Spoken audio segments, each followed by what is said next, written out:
sure. And this is how we read comments, because, like, our shit on here. Yeah, I can't remember. I hope this shit ain't logged into mine. If not, I'll have to go. Clocked out conversations. I like to call it clocked out constipations. Come, my lady. Come, my lady. You're a Whataburger. Somebody commented sexy ass motherfuckers.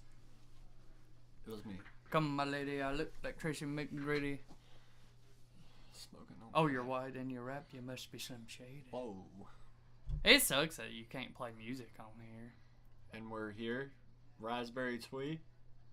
Not the raspberry. Raspberry. That's the Ralph Lauren raspberry. Me and my I lover can't believe I got fucking haven't been together glue. in a while. Yeah. It's been a little minute. I remember last time I seen you, I was 15 years old. No, it's been a while. Now you're Now look at me. 40. Shit. Now look at It's me. been a minute. I'm built like a baby ostrich. You are built like a baby ostrich. And, you know. Glue. It's not damn. cum, it's glue. You know I purposely glued because I was gonna. You know we were like away from each other for so long. You caught me in the act. I was gonna glue my fingers and touch your leg so you could never leave. No, So I could follow you everywhere. We could be like a partnership. Concurrent viewers. We have 3 viewers. I'm my Chat phone room. pulled up to read chat right now. There's got to be a way that you can do it on. We have to here. shout out Jalome. Who the fuck is that? Kiana's dad. Jalome? I've actually never met Not M. N. Jalone. Jalome, Yes, like sir. Malone, but Yeah. it's Jalome. That would be it. I've never met nobody named Jalome. Me neither. Well, I mean, I have now. But Well, yeah. You ever met anybody named Cody from the 90s? yeah. Very shitty rap. I fuck Yeah, with his it. I fuck music's with it. awful. Fuck with it. Fucking terrible. See this Teletubby my mom Why are they got me? saying Jalon? Am I saying it wrong? I don't know. I'm pretty sure I'm right. Oh, I was wrong. I was wrong. Okay, damn. They're yelling at me. How do you say it? Jalon. Jalon. More better. Jalon. You were holding on to the end of it too far. You were going Jalon when it's Yeah. Jalad. Word. Jalon. Word. Your name? Stephanie. Okay. That's your name, crazy man. work. It's Did you see the sticker They Aaron call me- got me? her, The Freaks and Geeks sticker? my wife's brother said, well, it wasn't him, but we stayed with Jalen Saturday night. I told you we drank a shit ton of beer. His, girlfriend, she said when I was leaving, I kept calling, her name's like Tara or something. I kept calling her Tyla. And she was like, when I was leaving the next day, she was like, "Don't forget your beer, Stefan." And I was like, "You gotta be joking." Stefan. Jayla said, "We gotta get this a fade and get him a do rag." I like to call you, Stefan's a cool one, but I like to call you just Steve. You know, some days you got a Steve vibe about you. Yeah. I think you're Steve when you get hurt at work. That's a very Steve. That's a very thing Steve to do. Steve gets hurt at work a lot. We have 6 viewers, no comments. I have no idea who's watching this shit. But, you know, be like. I think they thought the Right pod before was. this, I think they thought the pod was. Y'all thought it was over? It ain't never over. It's never over until they stop making hot dogs. And they ain't done that yet. They're gonna keep making hot dogs. Me and Kiana have been working on our Fallout shelter. Little by Shut little. the fuck up. I'm serious. A Fallout show, like a fucking Doomsday shelter. You're gonna be on that show Doomsday forever. Probably. Did you ever watch that show? Yeah. We're gonna hit the gas line when we're digging.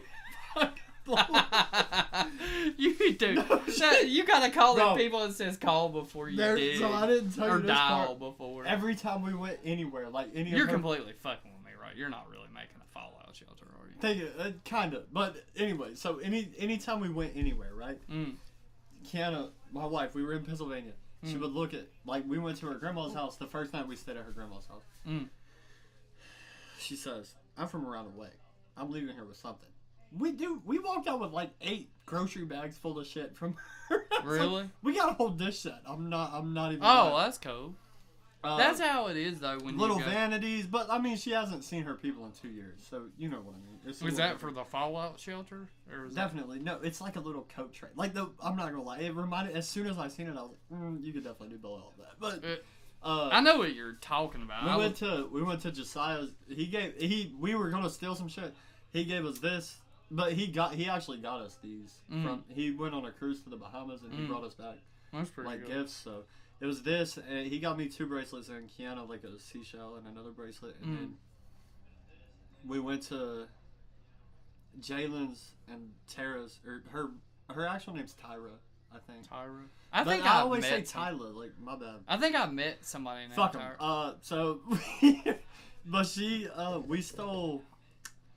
we got a shot glass off her brother, and then that was Sunday, that was Saturday morning when we were coming home, and we went to her dad's in Philly.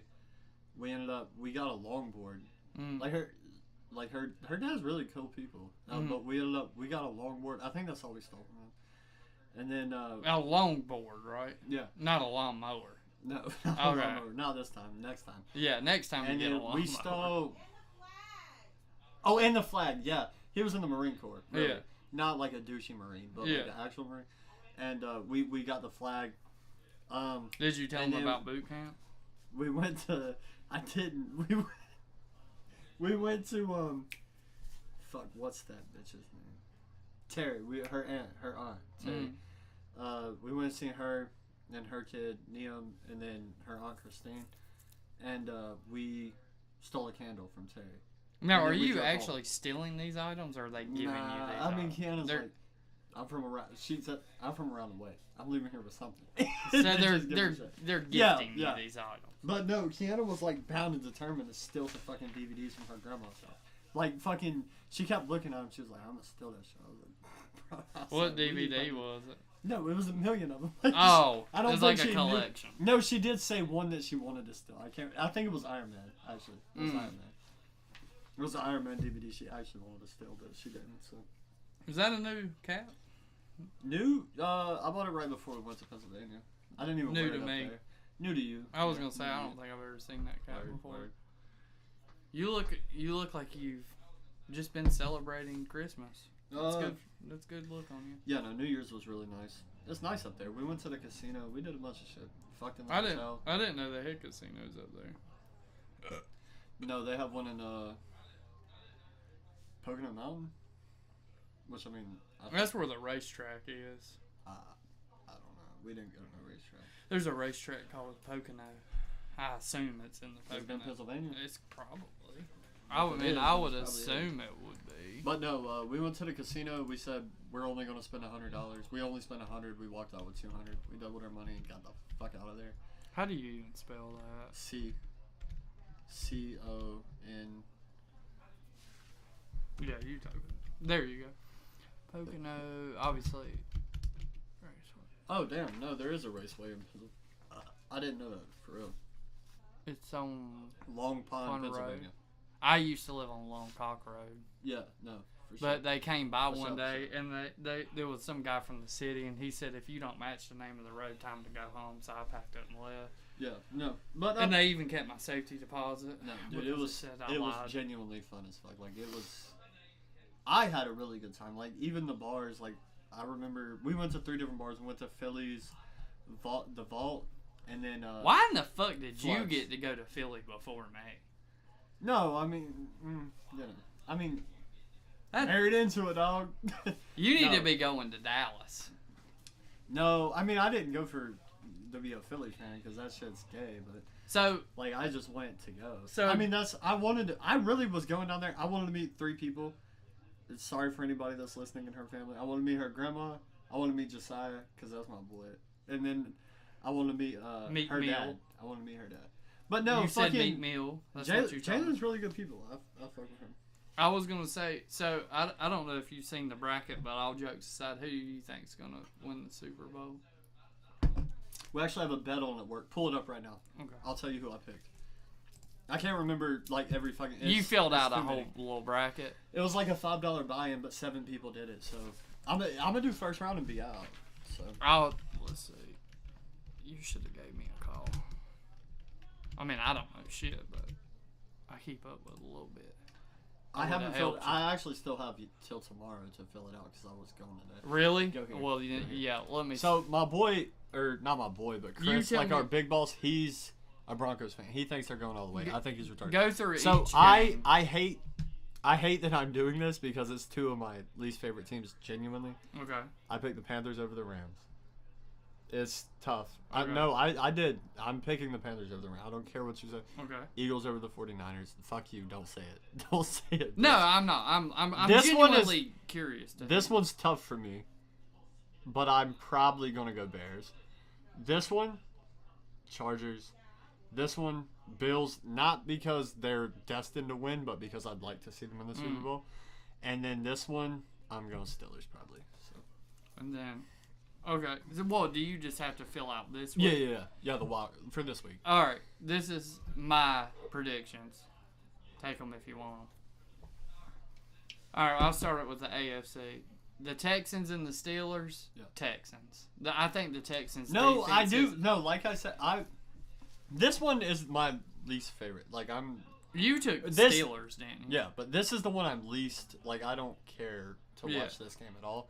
This one, I hope the Bills win, just because I think it would be cool. Like a Bills-Eagles... that hurts my soul saying that, but you know what I'm saying. Yeah, you're an Eagles fan now. That's all right. No, it sounds a lot better. Not at all.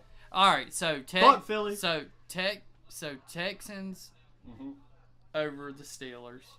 I think the Texans' defense is going to be able to... We're going to have to bet Los Arcos. Is going to be able to... I mean, we can. Ask Kenny how it is betting me. So...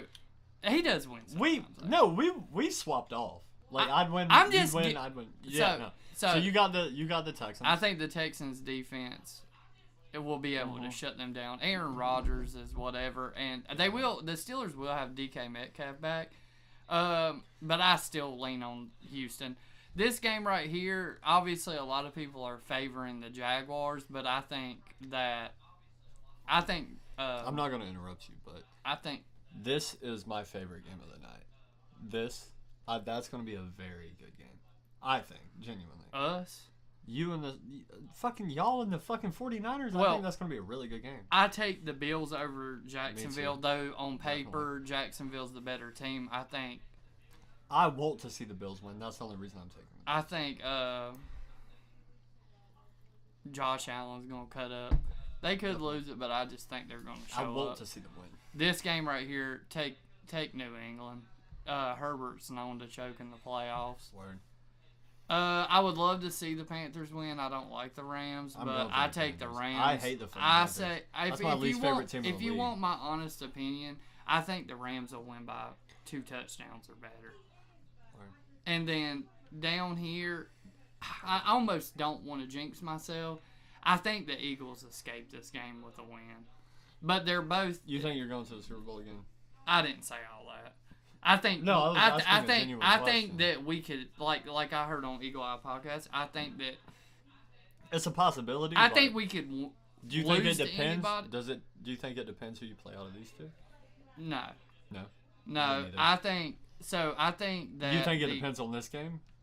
What's more of a determining factor? This game, or this game? What's a determining factor for me? Would it be more us? Would it be more of a this game, or this game? This game. That's what. Because all right, say we win, right? Boom. We're right there. I think that the Bears are going to win this game. That's what I think. This right here, but you do got to watch out because even though the Packers are hurt, there's no Micah Parsons. It's still a divisional game. Oh yeah. No. So. I mean, 2 divisional teams. But the way the Bears have... Like, I want to see the Bears win just because the Bears were shit when I was a kid. Like, I remember... motherfuckers were dog watching them. They weren't that good. When they had Devin Hester and all them, they were okay. Yeah, they went to the Super Bowl and lost. And Devin Hester run that kickoff back in the Super Bowl. Mm-hmm. But then, if you... Like, when you get up here, let's say... You really think LA's going to win? I'm going for Panthers, and I promise to God, like that's my least favorite team in the league is Panthers, and I know I shouldn't say that because fuck the Eagles, Redskins and then Panthers and then Eagles, but no, genuinely, like I don't fuck with them, but I think they'll win. Well, when you get here, you have to remember that even though this team is really good, the Seahawks, they're not beating them. but Sam Darnold is known to choke, and that's a big game. Though they have played hot all year, they have a good team. They've been known to choke. I actually think if the Rams get here, the Rams beat them. Word. I know that's kind of not most people's thought, but I just don't see Sam Darnold. Maybe he does. Maybe the team. I mean, that could go either way. But if say we got the Bears, we have to play a lot better than when we played them on Black Friday. You get here. You seemed nervous when you were talking about beating the 49ers. Well, because you think it could go either way. Because I hear it in your voice. Because it all depends. So the defense on the 49ers is banged up. Our offense hasn't fully been clicking. Our defense is great. Yeah, no. And their offenses played a little, wouldn't say better than us, but I don't know. It just depends. And then the play calling. That's why this is going to be the hardest game to choose, because I think that is like going to be the closest. And Kevin Patullo, it'll probably be a field goal game. ROC, I could easily say that. Yeah, no, that'll be a field goal game. ROC, which that makes me nervous because our Jake Elliott is diamond in the playoffs, but during the regular season, brick city. Yeah, no, like he's 100%. Missing shit left and right. 100%. I don't know. You had all your backup players in and shit, and I was like, I almost texted you to talk shit, but I was like, this don't even. Mitchell did, but then he laughed. Y'all already made the wild card. I'm not. I don't give a fuck. He laughed. Seen y'all lost to the fucking Skins. I was like, oh shit. And I was like, well. But the backup players still should have played better than they did. Yeah, but it don't matter. Keely Ringo fucking starts. He sees that whatever that dude. I don't know who that was. That quarterback that was playing, his last name's like Johnson or Jacobs or something.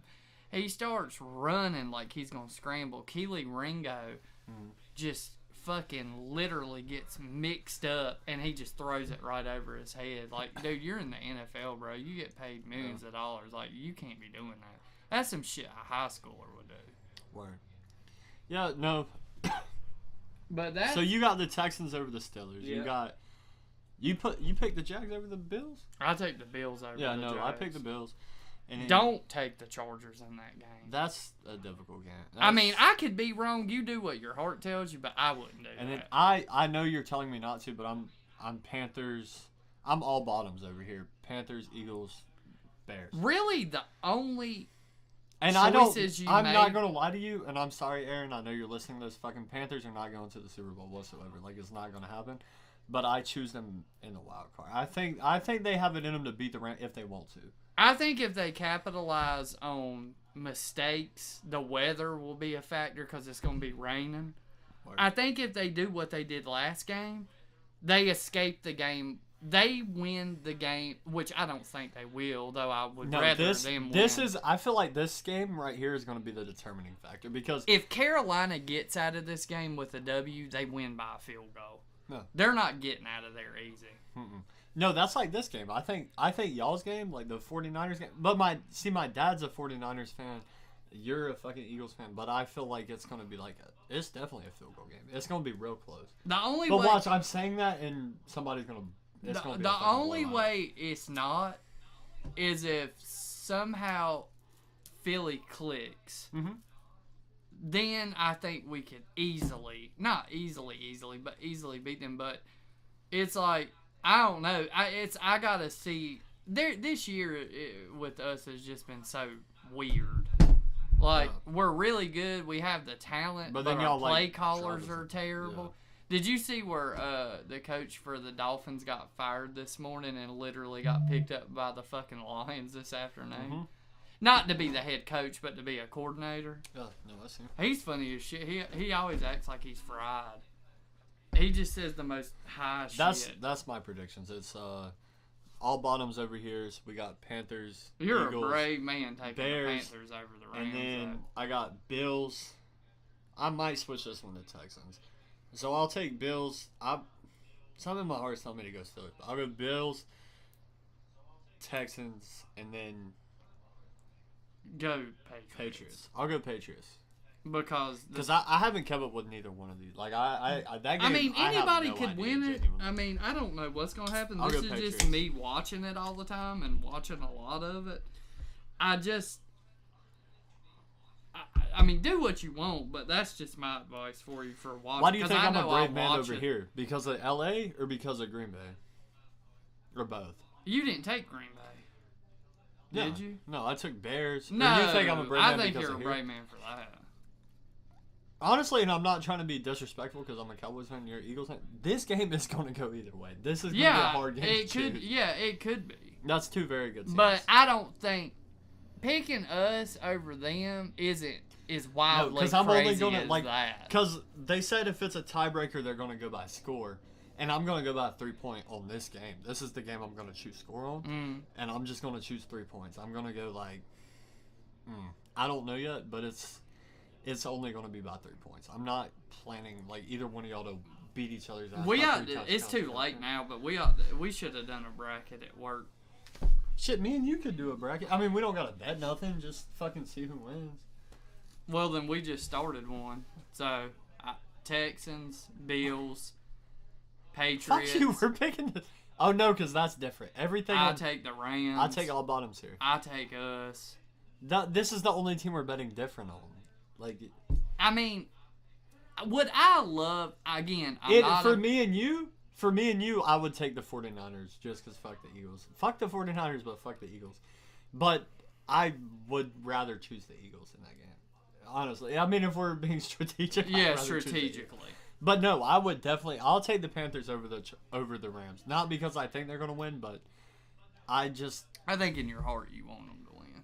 No, that's my least favorite team in the NFL, genuinely. Other than the Redskins. Okay, or so the Commanders, obviously everybody who knows me personally knows I'm a diehard Eagles fan, and no, I'm not a bandwagon jumper owner. You can find pictures of me when I was a kid wearing fucking. He Eagle had a fucking shit. eagle tied to his dick. I remember it. I tied it. I'm not a band. I fucking. Get the fuck I out. pulled for us through all the fucking hard years, the Sam Bradford years, all the bullshit, all that. No, shit. literally, you're a fan. Like that's like me. Like I've never seen Cowboys make it past a wild card in the fucking playoffs ever in my life since I remember watching football.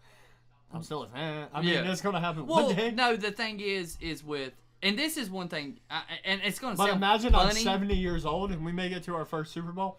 I'm going to go in there. I'm going to blow my wife's pussy out. I'm going to be so excited. It's over. I'm going to bah, bah, bah, I was going to say, but take a honey pack and get active. But this is the thing that's crazy though.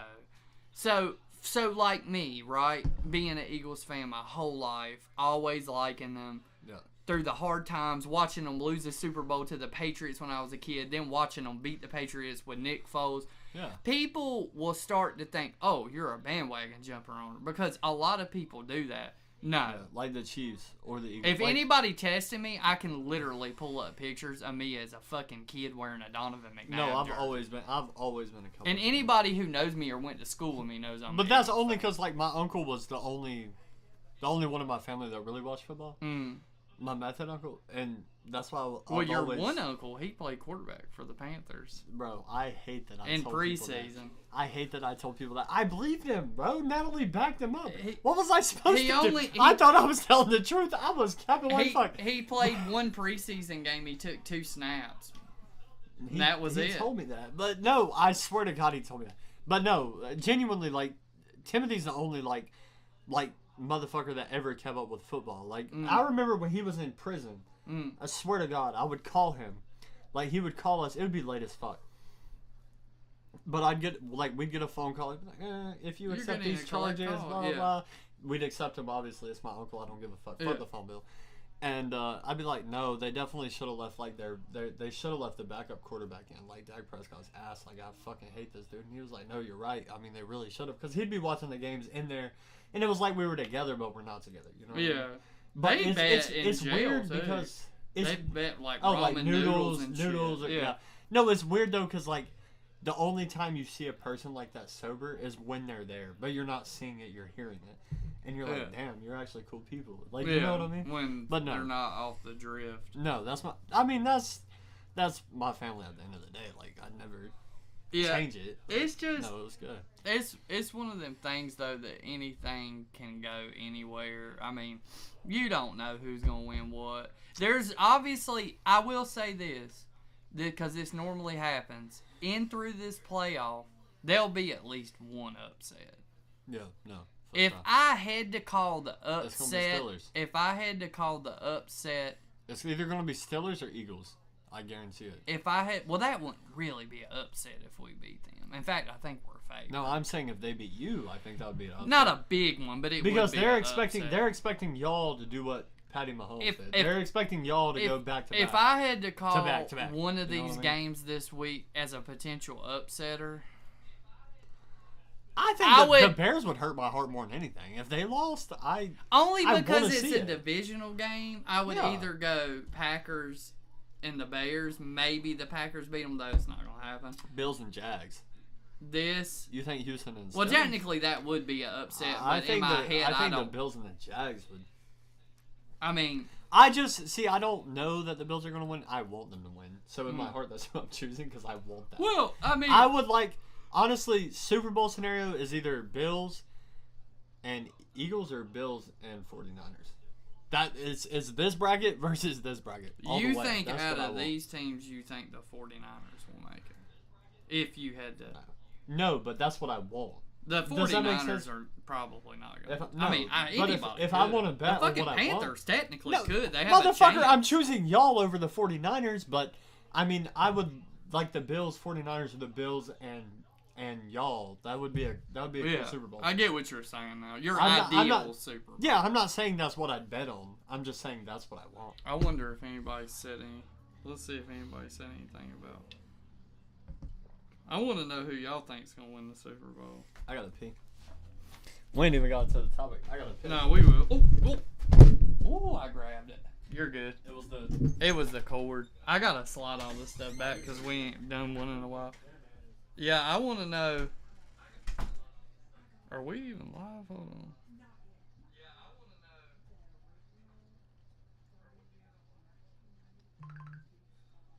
Hold on. Why is it showing up that we ain't live on my? Oh.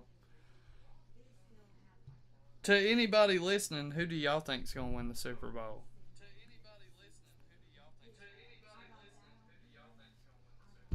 Do y'all think the Panthers is gonna upset the Rams?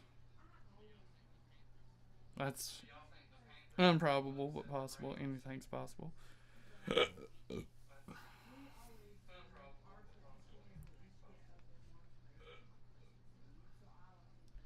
Ain't nobody leaving no comments. In fact, nobody's watching. I guess y'all see this later. If you see it later, then leave on there who you think's going to win the Super Bowl or go to the Super Bowl, because I'm interested to know what people think, because I like arguing about this shit.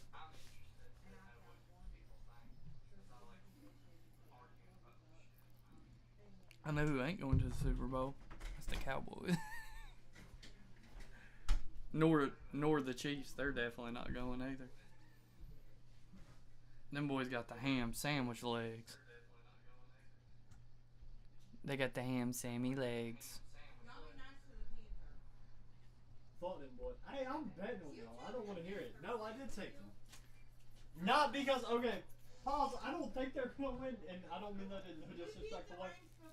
No, I want them to win, but I don't think, y'all, but it usually trades off. And you know what I mean. I think the fact that the Panthers beat them is actually a negative. Yeah, because it usually trades off, like y'all. Yeah. Like, y'all beat us first game, we beat y'all second. Or it's always like that, though. Like, Cowboys and Eagles always trade off. I mean, do you understand what I but mean? it's divisional, though. It normally lies divisional. No. Fuck, I was gonna. I need to send it. Let me send this to the day ones real quick. Okay. And I was gonna say, then we can start talking our shit. My grandma texted me. We'll probably tell people. Oh, she was talking about my dad's bitch ass girlfriend doing witchcraft. That is dude. That's crazy. I've never heard that. No, I've never. Like, that's how. Like, Anna looked at me and she was like, making sure that wasn't glue on my shirt. Oh, that was a fucking ad. That's weird. Literally dropped a whole fucking bottle of glue on me. We beat the Rams Right already. We that. can do it again. Don't be a hater. I'm not being a Who hater. said I that? took y'all motherfuckers. Who do you think? Aaron. Yeah. Let me send this to my boy Caden. We'll send it to He was born on May 8th. Tyler.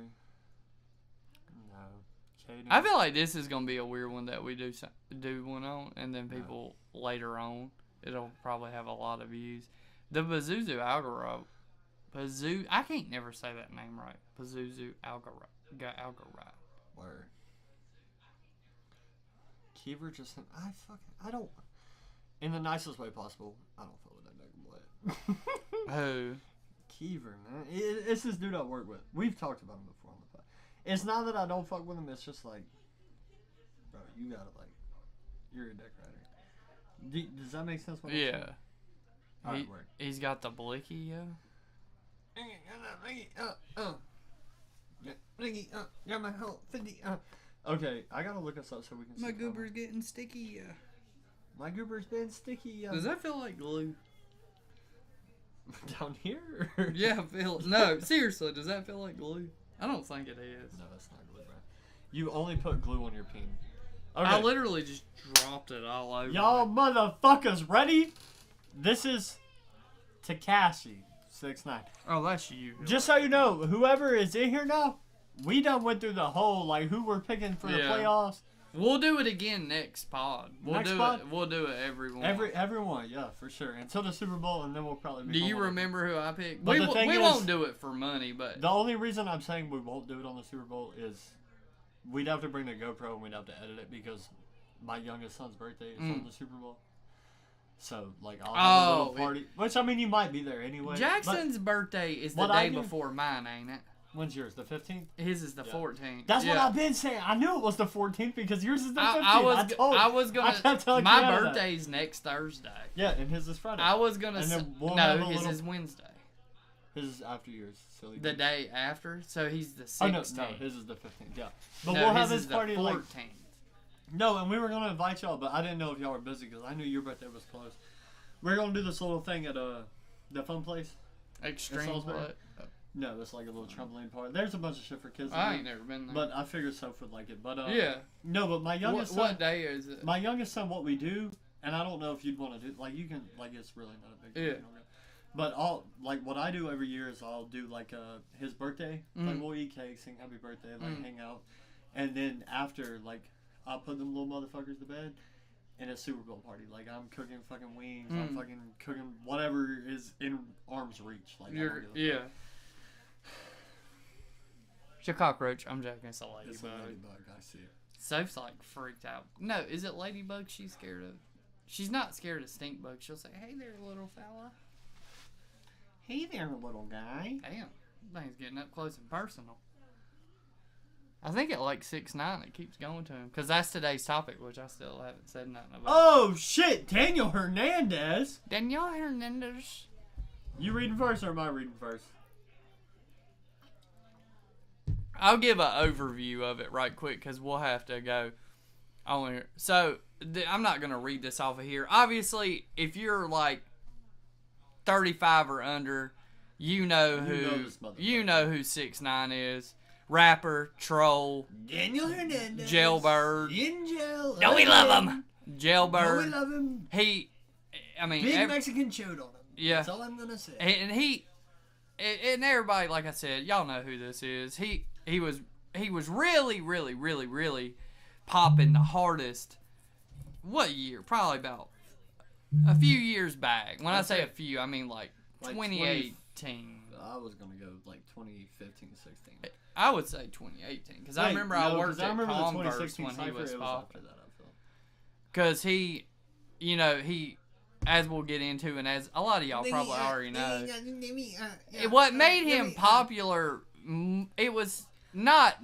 I mean, people listened to his music, but as y'all know, he was a troll, and he would say whatever he wanted. Did whatever, which I respect him for, because, I mean, same twin. Like, fuck him. And what are they gonna say? And he went to, everybody knows it, but we'll cover a little bit about, what happened to him. And now it's ironic because he went back to jail, or I think it's federal prison, ain't it? Yeah. For 90 days. Like 3 months, 90 days. So he'll be out right No, but like I was telling Cody, like he dyed his hair black or like got rid of the rainbow shit before he went in. He looks kind of tough. Like I'm not saying like I wouldn't go that far. I mean, if like I was in prison with him, I'd ass rape him 100%. Like, there's no doubt in my mind. Like, he's gonna ass rape. But yeah, like he looks like compared to Rainbow Hair, like he looks like damn. He's throwing me off. It's a different look. Yeah. It's a different look. But that's the thing is, like, I remember the first time I ever heard of him, the thing that stuck out to me was his name. I was like, he's a rapper, and that's like my name. His name is 6ix9ine is what I thought, and then it was like 6ix9ine, and I was like, that's like my rap name or your rap name or somebody's rap name being 43. Yeah. It's like it's number 3. Just like the first time I ever heard Young Thug's name, I thought it was a joke because his name was Young Thug. Yeah. Now we all know Young Thug, but at the time it was just strange. I was like, is this like dude trolling or is this really his name? Hey Siri, play us a Young Thug song right now. They're gonna rip us off the internet. Oh, shit. Yeah, I know. That's the only reason. That's the only reason why we don't play music on here, because they'll throw us right off of here and ban us for like a month. What's your cost put a bubble that crack in my crack, or I put that crack in my crack. The funniest line he said. What year did that come out for you? I know. Me and Jake White, I remember us sitting in the library listening to that shit. That was Best Friend. I'm gonna say came out. Best Friend. If I had to take a guess without looking, probably your senior year. No, Best Friend. I'm gonna stand on it, and I'm gonna say that song came out 2014 or 2015. Let's see if I'm right. Were you in high school or no? No, because I was in 7th, 8th grade. I know for you a fact were. I was in 7th or 8th grade. Hold on. I graduated in 20. So now, and I haven't. Y'all can do the math. I haven't looked that up. I remember me and Jake Quan were in there pumping that shit. We said, I never made that fucking my brody. So you don't know me, bitch. I like you know me. Let's see. No, that was my shit. Let's see if I. 18. Right. No, what? that was not released in 2018. Yeah, it says 10 years ago. Boom. 15. Damn, I'm good. Nah, hey, I hold it. Ricky Rax. Wait, but I would have been in 8th grade, so yeah, I was. Yeah, because right. it was on slime. Yeah. It was on slime season. Yeah, I remember that. Bro, me and Quan were bumping that shit. I really like Calling Your Name. That was a good song. You know I can get away, 'cause I'm calling. And again, that was a good song. These are all really good songs. I'm not sitting here saying they're going to change your life and make you cry or nothing, but for him, his vibe, it was good. It's kind of crazy because later on he'd get wrapped up in shit and get off. Get away with it. It's crazy how that works. A fucking rave. Well, and by the way, if y'all are commenting, I don't know. I can't see. Somebody drop a comment say "fuck y'all white boys." It says we got 5 people watching. I wanted to hear Miss who people. Aaron commented about the Panthers. Fuck the Panthers. Yeah, she said don't be a hater. I'm not being a hater. I'm being. You know what they say when I'm staying true to myself. When you speak, hey, that's all you can do. When you speak the truth, they come for you. Yeah, that's what they say. Well, I guess we'll just get into it. Fuck it. People, if you ain't on here now, you can say it later. So, here we go, boys. Daniel Hernandez. When was he born? May 8th, 1996. He was known professionally as 6ix9ine or Tekashi 6ix9ine. He's an American rapper, obviously. His music has been marked by an aggressive style of rapping. Like I was telling you, boy, when I hear his shit, like he got a stiffy. Yeah. That shit makes me want to fight. Like that, I don't know what it is. That shit makes me want to hit somebody. Well, that's what he's screaming in the mic, the beat, like everything together. Yeah. It makes me want to punch somebody in the mouth. It has that. The beats have that real. Yeah. It has that energy to it, and then his voice. Yeah. So his music has been marked by an aggressive style of rapping, which 100% I believe. While his controversial public persona is characterized by his distinctive rainbow-colored hair, tattoos, legal issues, social media, his trolling, obviously. That's what he's well known for. His for trolling. me, is trolling. And publicized celebrity feuds. As of January 26th, or 2026, Hernandez is serving a 3-month sentence at Metropolitan Detention Center for violating supervised release conditions from his 2019 racketeering case. Which, if you don't know, Diddy's there, Luigi Mangoli's there. That prison has held, or detention center, whatever they want to call it, it has held a lot of prevalent. Like, you can look it up, like, serious. Like, it has held people. A lot of people. Like, no, Diddy was in there. Luigi Mangoli's in there right now. I think his name's Mangione. I don't give a fuck. That's why I was confused. I thought that was a fucking rapper or something. The motherfucker that killed United Healthcare. Yeah. No, because I have United Healthcare. Thank you. You made my rates drop a little bit. I fuck with you. No, but serious. No, but I'm not gonna lie. I know why he smoked, dude, because it takes forever. Like, he's killed him because his mama had cancer. It takes forever for them motherfuckers to, like, actually take credit for their part of the bill. Does that make sense? Because it's the because system. Like, my shit will be almost like fucking in collections, and then I'm like, I don't owe them $4,000. Like, I have. And then they would come through and say. Pay. And I mean, that killed his mama. Like, I don't blame you. Fucking smoke, dude. I don't give a fuck. Well, I was going to say, so 6ix9ine or Daniel Hernandez or whatever, he got popping, you know, he got known mostly in the beginning. Mostly in the beginning, it was from his feature on Trippie Redd's single that came out in 2017, which was called Poles 1469. How long can you play a clip before they take us down? Honestly don't know. I think it's 10 seconds. We should play a 9-second clip of Poles. I don't know. I'll sing it. Just sing it for us, just so we don't get That's yanked. the only part I know is. I'll add a little part of it. Put a hole in his head, he a dolphin. Word. That was about 9 seconds. Yeah. And that was it, and then after that, his release of his debut single Gummo. And that was the same year that Poles... That was the shit we were just listening to. It was when he was handing out money in the hood. No, that was Gotti. Gotti. No, at the end. Like, at the end, I'm pretty sure yeah, he wasn't handing out money in that one. That was when they were sitting on the porch and shit. That was the one that came on right as I thought they were handing out money in Mexico. Or Mexico. That was Gotti. Where. So, that year, the same year that, like I said, that Poles 1469 came out, you know, his debut single Gummo came out that same year. And it was considered like a... No, it wasn't underground, but it was considered like a low-key banger. Like, it peaked at number 12 on the Billboard Hot 100, which that's not bad at all. And after that, his debut mixtape that was called Day 69, it dropped in 2018. And the singles off that project were Kuda, Kiki, which had Fetty Wap and A Boogie. The fact he had a song with Boogie is crazy. Yeah, and Gotti, and these songs all entered the Hot 100. So this is what really got him rolling. Is that Fifi had Nicki and Murda Beats. Yeah, and the second single from his debut, Dummy Boy. Dummy Boy was the song Fifi with Nicki Minaj, and like you said, I feel like I remember Beats Dummy made Boy the beat. more than anything. Oh yeah, well that was kind of like. But I don't remember the song. Like, does that make? I remember the titles, that's but I don't. That's because it wasn't. Because you listened great. to it one time and then you're like, he's still kind of ass. It's like in ear, out ear music, and then but you remember it because he probably was promoting it and trolling people. Yeah. And that's the biggest thing. That's the only reason. If he wasn't such a fucking dickweed, he would have never got that. No, he got on because he was a moron. No, 100%. Or pretended to be a moron. I don't think he's really a moron. I think he just put himself in some crazy positions and said a bunch of nut shit. So, and then going back to that, so the that single Fifi, it peaked at number 3 on the chart. That was in 2018.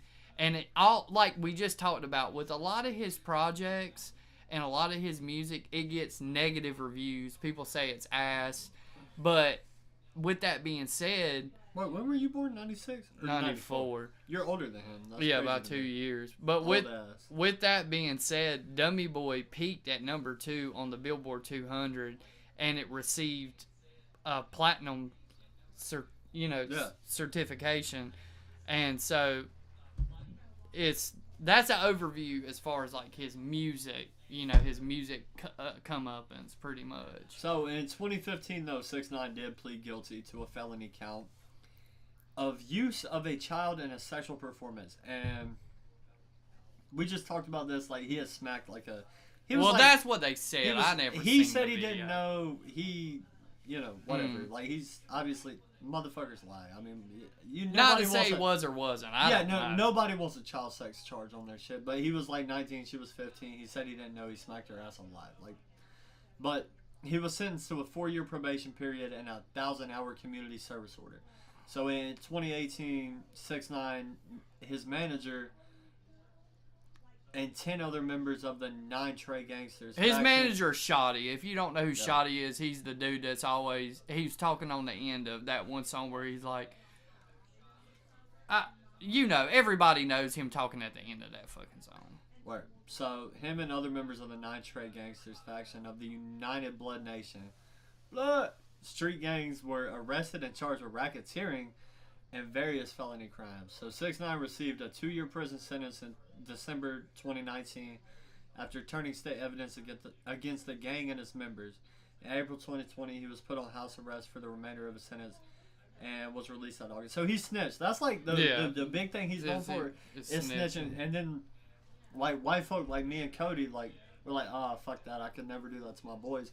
But genuinely, like he was facing a lot of time. Like outside them 2 years that he got, like I'd do it. I'm not gonna hold you because if that kept me away from my kids and my wife, I'm sorry. Well, the craziest thing about that too is like, would we even know who 6ix9ine was if he didn't do all the shit he did? Because he can't rap. I don't think he'd have. We knew him before he snitched. But he wouldn't have stayed relevant if he didn't snitch. Because do you think he has the capability to make an organic hit just off of his music? No. His music really is straight dog shit. People love it because people are stupid and it's simple. Does that make sense? I think they like it because it's like simple. Like every single one of his titles is either one word all capitalized, 2 words all capitalized. People are stupid. People like little shit. You know what I mean? People like words that just rhyme. Like, they don't listen. You know what I mean? It is what it is. I mean, people like what they like. But that's just not. And also, too, like, like you were saying, he was an informant, a snitch. So that's what. Yeah, that's what's kind of tied to him forever. No, I'll never forget that video of him getting his ass beat at the gym in the bathroom or whatever.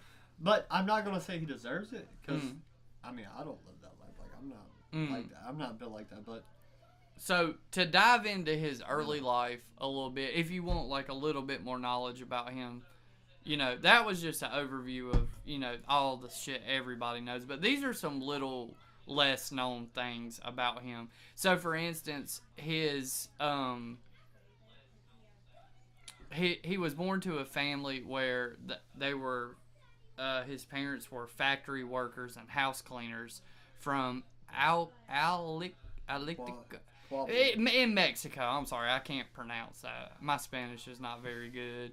And one of his other family, I guess this was his dad. Daniel Hernandez Sr. Yeah, he was from San Juan, Puerto Rico. Yeah. And he has an older brother, Daniel does, meaning 6ix9ine, named Oscar Hernandez. And they were raised, it's kind of crazy how it's turned out, but they were raised in the church throughout their youth, which is kind of common for kids like that to go out. Just go crazy when they get older. And he went to elementary school. But I mean, that's not just Christian school people. Like, that's everybody. I feel like when you're an adult, or when you feel like you're an adult, you just do what you want. And he went to public school 59, because, up there, they call schools like PS 10, or they don't have... Like East Rowan, South Rowan, or North Rowan. Little Bob's Middle School, or no, they don't have names. It's not like Coots Elementary, and that's it. It's actual school. KOOTZ. It's a real elementary school. Yeah. Right? And he went to Legacy High School, and he dropped out around 10th grade. He also, I'll read this part too, fucking, then we can go down here. Word. So, Daniel Hernandez, 6ix9ine, obviously. I'm just going to call him 6ix9ine, because that's what y'all know him as. He did not know his father until he was 9 years old and had only a brief relationship with him. And his mom told him throughout his life that his dad was dead. So the whole time his dad wasn't dead. But his dad was addicted to heroin and was in prison for 5 years for selling the shit. No, he was selling drugs. I don't know if it was heroin he was selling, but he did heroin. And his stepfather, and he was shot dead at on the outside steps of his family home in 2010. And after that murder of his stepfather, 6ix9ine spiraled into depression, which, I mean, he was a kid. That's pretty crazy to experience something that. They said, like, he didn't want to shower or eat or even be around, like, which, you know. He was just depressed. Yeah. I mean, and he also, at that time, started to act out, which that's what kicked off some of his wilding out with his bad behavior. You know what we haven't done this episode? Crack you a cold one. Oh, mucho gusto. See, I said Spanish. Spanish. We're doing some Look Spanish stuff. Look at him. But he, instead of, you know, going back to school, you know, like we said, he dropped out. He started working various jobs like a lot of people do that drop out of school. And one of the jobs, for instance, was he was a bus boy. Word. So in September 22, 6ix9ine became the goalkeeper of the Russian media football team, GOATs. Hernandez is a Christian. Don't know why that's relevant. I figured he was Catholic. Yeah, well, which is, yeah. Christian.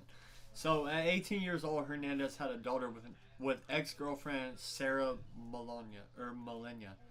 Hernandez has another daughter who was born November 19th, 2018.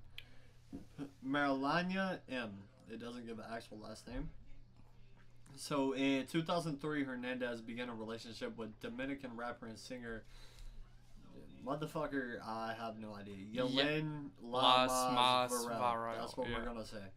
So, she was previously involved with Hernandez collaborator turned viral Annual AA. Hey, he's a singer. Yeah.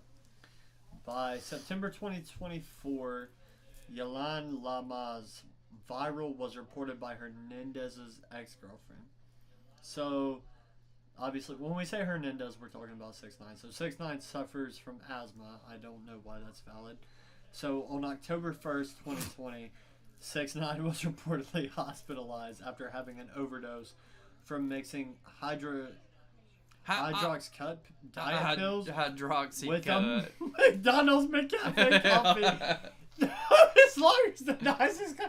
Bro, if this motherfucker OD'd on a fucking McCafe, I'm gonna tweet. This motherfucker OD'd on some fucking diet Stacker 2s and a coffee. That's just crazy. Damn, bro, son. I was reading that. Metamucil in a McCafe. It's crazy. I was sitting there reading that like, it ain't no way in hell. But yeah. This is funny.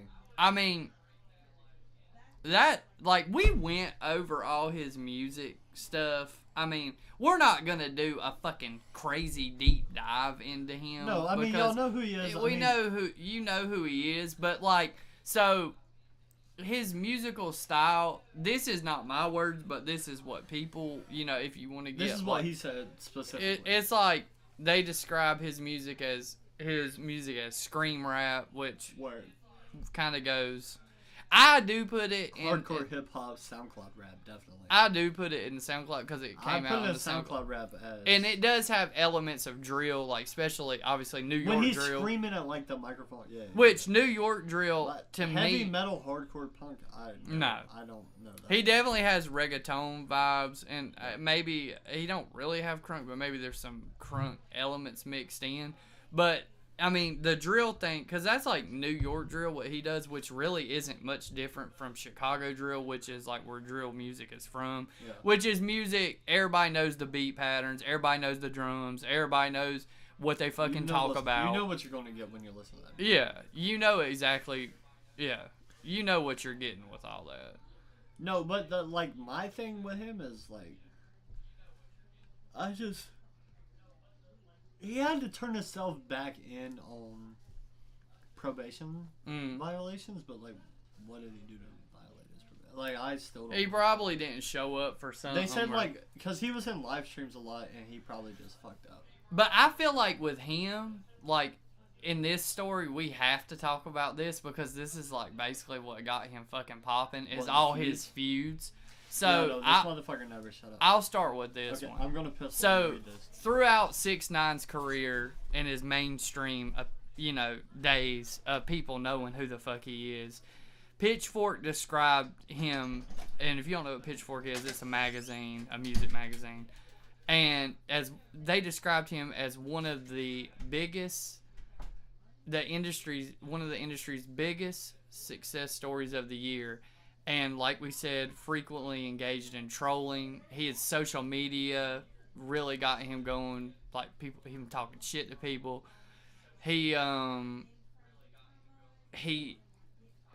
just his whole thing. It's a career gimmick. It really kind of like, if you don't know what Smack DVDs are, go look it up. Maybe that's before your time. But, so, that's just an overview. So, right now, I'm going to start this one off because this is like one of the first ones that everybody remembers. So, Trippie Redd, who he made Pole's 1469, his first song that people kind of heard that was, a collab song. They,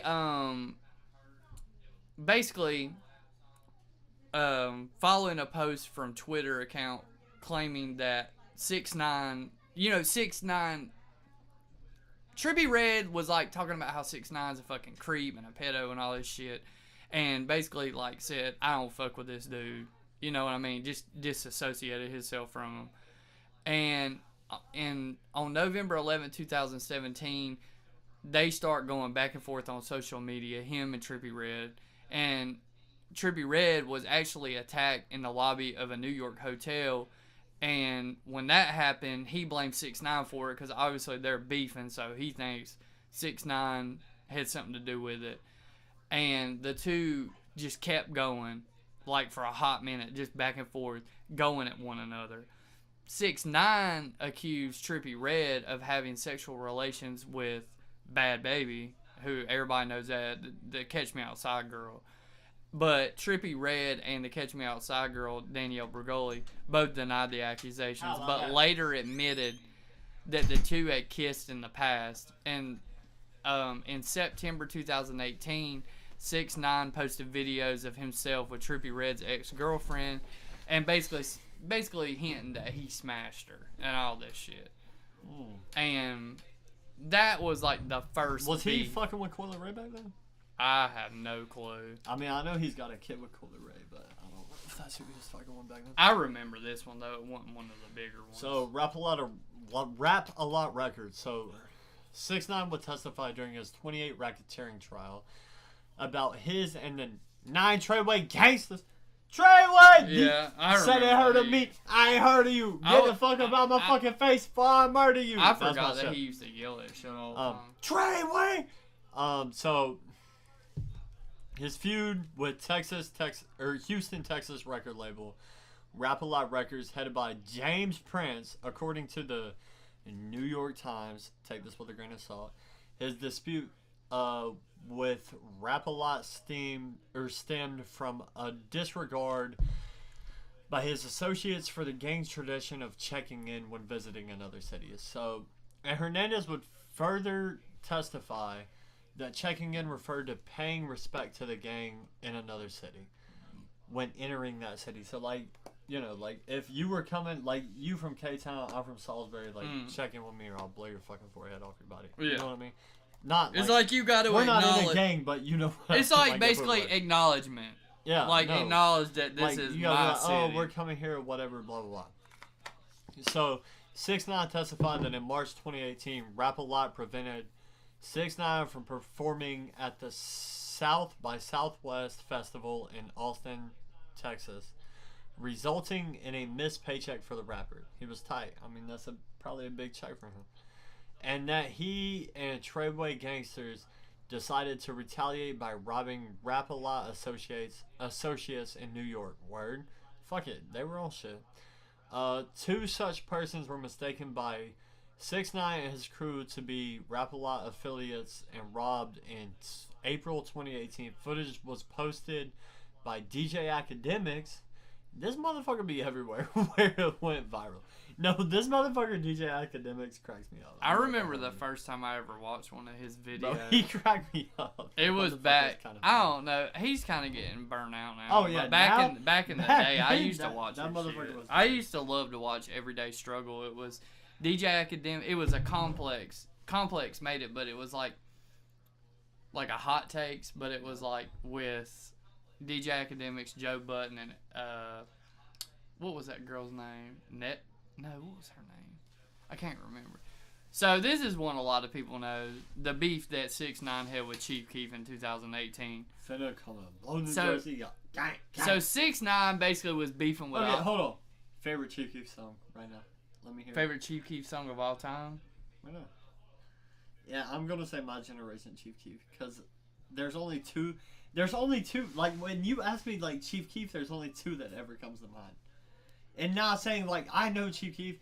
Like, if you show me, like, Chief Keef, I'll be like, oh, yeah, I know this song. My favorite one is probably Save That Shit. That's crazy, because, like, if you show me... Now, if you show me, like, a Chief... Like, I know what you're talking about, but when you talk to me, like...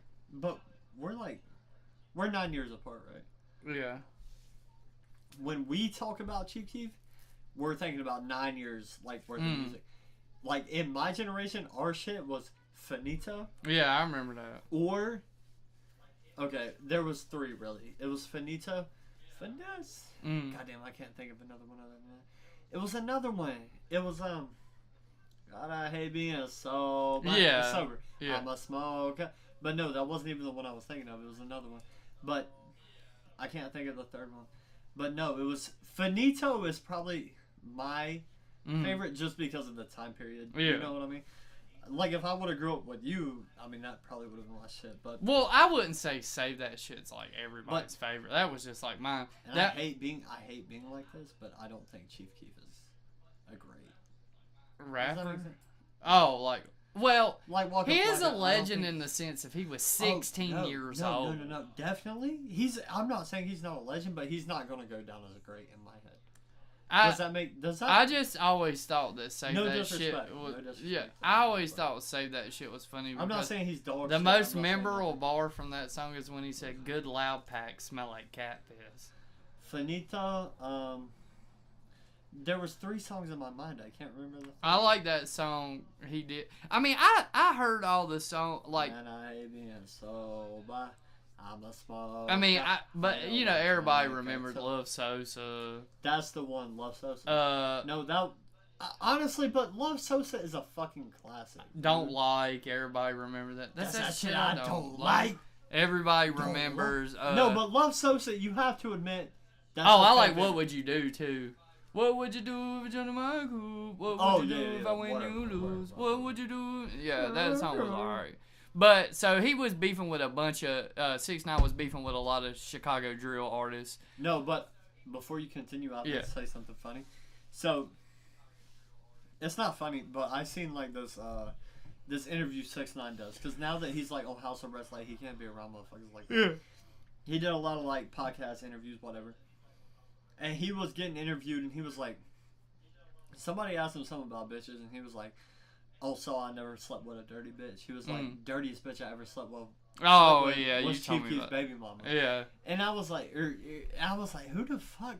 And then I looked out and I was like, there's no way. He would just say, I mean, he says whatever. No, but he says whatever comes to his mind. And he was like, I remember this one girl, he was like, no, I paid her $100 so she sucked my dick on the plane. I was like, bro, what the fuck is you on? He has no filter. No, but that's what makes him like this because... Yeah, because he don't give a fuck. Like he doesn't give a fuck. Like, at all. Like, he doesn't give a fuck.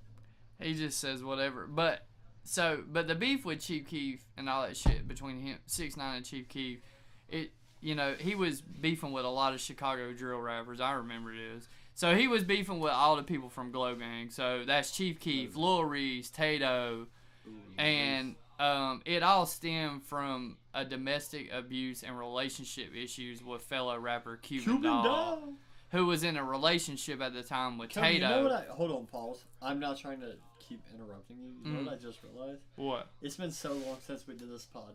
Look at me. What do you notice? No titty vest. Oh, yeah, I didn't even think about that. No glasses. No sunglasses. I don't always wear them. I wear them all the time. But you always wear that titty vest, except like one time. No, I would have told. I didn't think nothing about it. No, I feel fucking naked. It was like somebody bring me a goddamn titty vest, or I'm gonna. It's like kind of like we got so out of it for all the holidays. And shit, but we came back. And kind it's of not because like we stopped fucking with each other. It's just because Genuinely, we had a lot of shit going. Like, well, it was and we holidays, said like, that we had, wouldn't be on here like that. Yeah, so, no, I mean we told them, but goddamn, it's the New Year's. Like, bro, I didn't see you for New Year's. I didn't see you before. I didn't see myself for New Year's. Yeah, for real. But I hate being sober. I'm a smoker, afraid I would drink or two. I felt like I was on Molly water. All it was fucking alcohol. I think if Kiana's okay with it, of course, we should all just save a little bit of money and just take a trip to that casino. If I don't have the boys, you know what I mean? Yeah, and we should just hang out. But wait, no, because y'all got Sophie all the time. The only thing is you have to be 21 to stay at that place. But I'm out. Well, no, but Sophie is what I'm saying. I know. Like, well, maybe we could figure something out. No, because I think that would be really cool and fun for us. It's just like a casino resort. Apparently, their restaurant's really nice. I didn't eat there. It would be like a cool thing to go to. We should definitely all go, for real. I would love to eat a hot dog. Out of my ass. Yeah, why? I've never been to a casino. But... That was the first time for me. Yeah, I've never been. So basically, yeah, so this whole thing with Glow Gang and 6ix9ine all started because of Cuban Doll. And again, like I said, she was dating Tato. And if you didn't know, that's Chief Keef's cousin, which I knew that. And, but she was in that relationship, but she was also friendly with 6ix9ine. And 6ix9ine antagonized Chief Keef and Glow Gang on social media. And so everybody remembers the video of 6ix9ine riding through, Chief Keef's block and taunting him and saying wasn't nobody out there and wasn't nobody gonna do nothing. I remember that, but it was proven. Like he said, he had security. That motherfucker he just was there. rode through it. No, he was full of security. He stayed there long enough to get out the car, take that video, get back in. But he said, "Oh no, we were there for hours. Nobody ever came out." But he was, and it was okay. For one, he says it was 10 o'clock. In the video, timestamps, there's street pole cameras. It was 2 in the morning. Everybody's asleep. Well, you a bitch. He's not that stupid. No. He's not gonna go. No, because he would have got smoked. Let's be. But according to DJ Vlad, who everybody knows who that is, if you keep up with hip hop, he's an interviewer. Some people call him a snitch. 6ix9ine stated on social media that he had visited Chief Keef's block at 10 p.m. But the security footage, the security footage showed him arriving and quickly leaving at 3 a.m. Like you said, when nobody was out there. And in the midst of the beef, when they were beefing with each other, Chief Keef said, and I quote, "That man with the cops, man, he on some police shit. He trying to send somebody to jail. Motherfuckers ain't on that." So basically saying this dude was just trying to get some shit and they ain't stupid. They ain't about to go out there. I have a valid question for you right now. Go ahead. Favorite? So you have Chief Keef. Which one do you like more, Chief Keef or I go hard in the motherfucker Waka Flocka? Which one? For me personally, for you, Flocka. Really? Yeah. Flocka or King Von? Flocka. No shit. I don't listen to King Von. I've never heard a King Von song. Like at all? That's yeah. You don't like his story songs?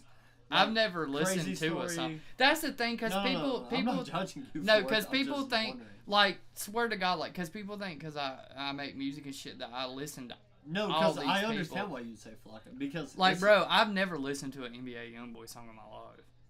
Swear to God. I've never. I can't name one of his songs. But what about you? I know for a fact you have listened to one. It's not his song. It's Tyler the Creator's song. What's your name, girlfriend? Yeah, but that don't really count. Yeah, that's my shit. But no. What is your name? What do you? Yeah, I know that. The crazy thing is, I think I choose Chief Keef. But not because I. But you gotta think Flocka. That kind of music. But you gotta think too. Flocka was really popping in my high school days. Yeah, no.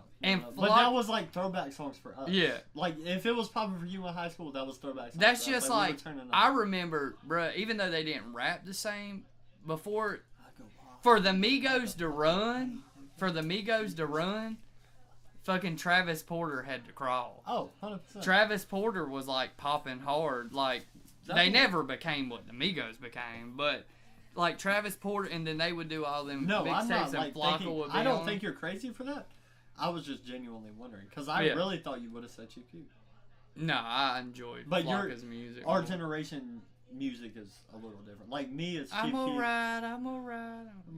For my motherfucking dogs. I don't know. For real, I don't know. I have to listen to it. I probably know, but no, Waka Flocka has some hits. The thing that I never fucked with, and I don't mean this disrespectfully, and I know we've been talking for a minute, but like Machine Gun Kelly, MGK, I never really respected anyone that did a song with him. Does that make sense? I never fucked with him like he was a rapper. Like that's just some white dude. The only MGK stuff that was okay, but I didn't really listen. I was just never that into him because. No, but I'm not trying to cut you off once again.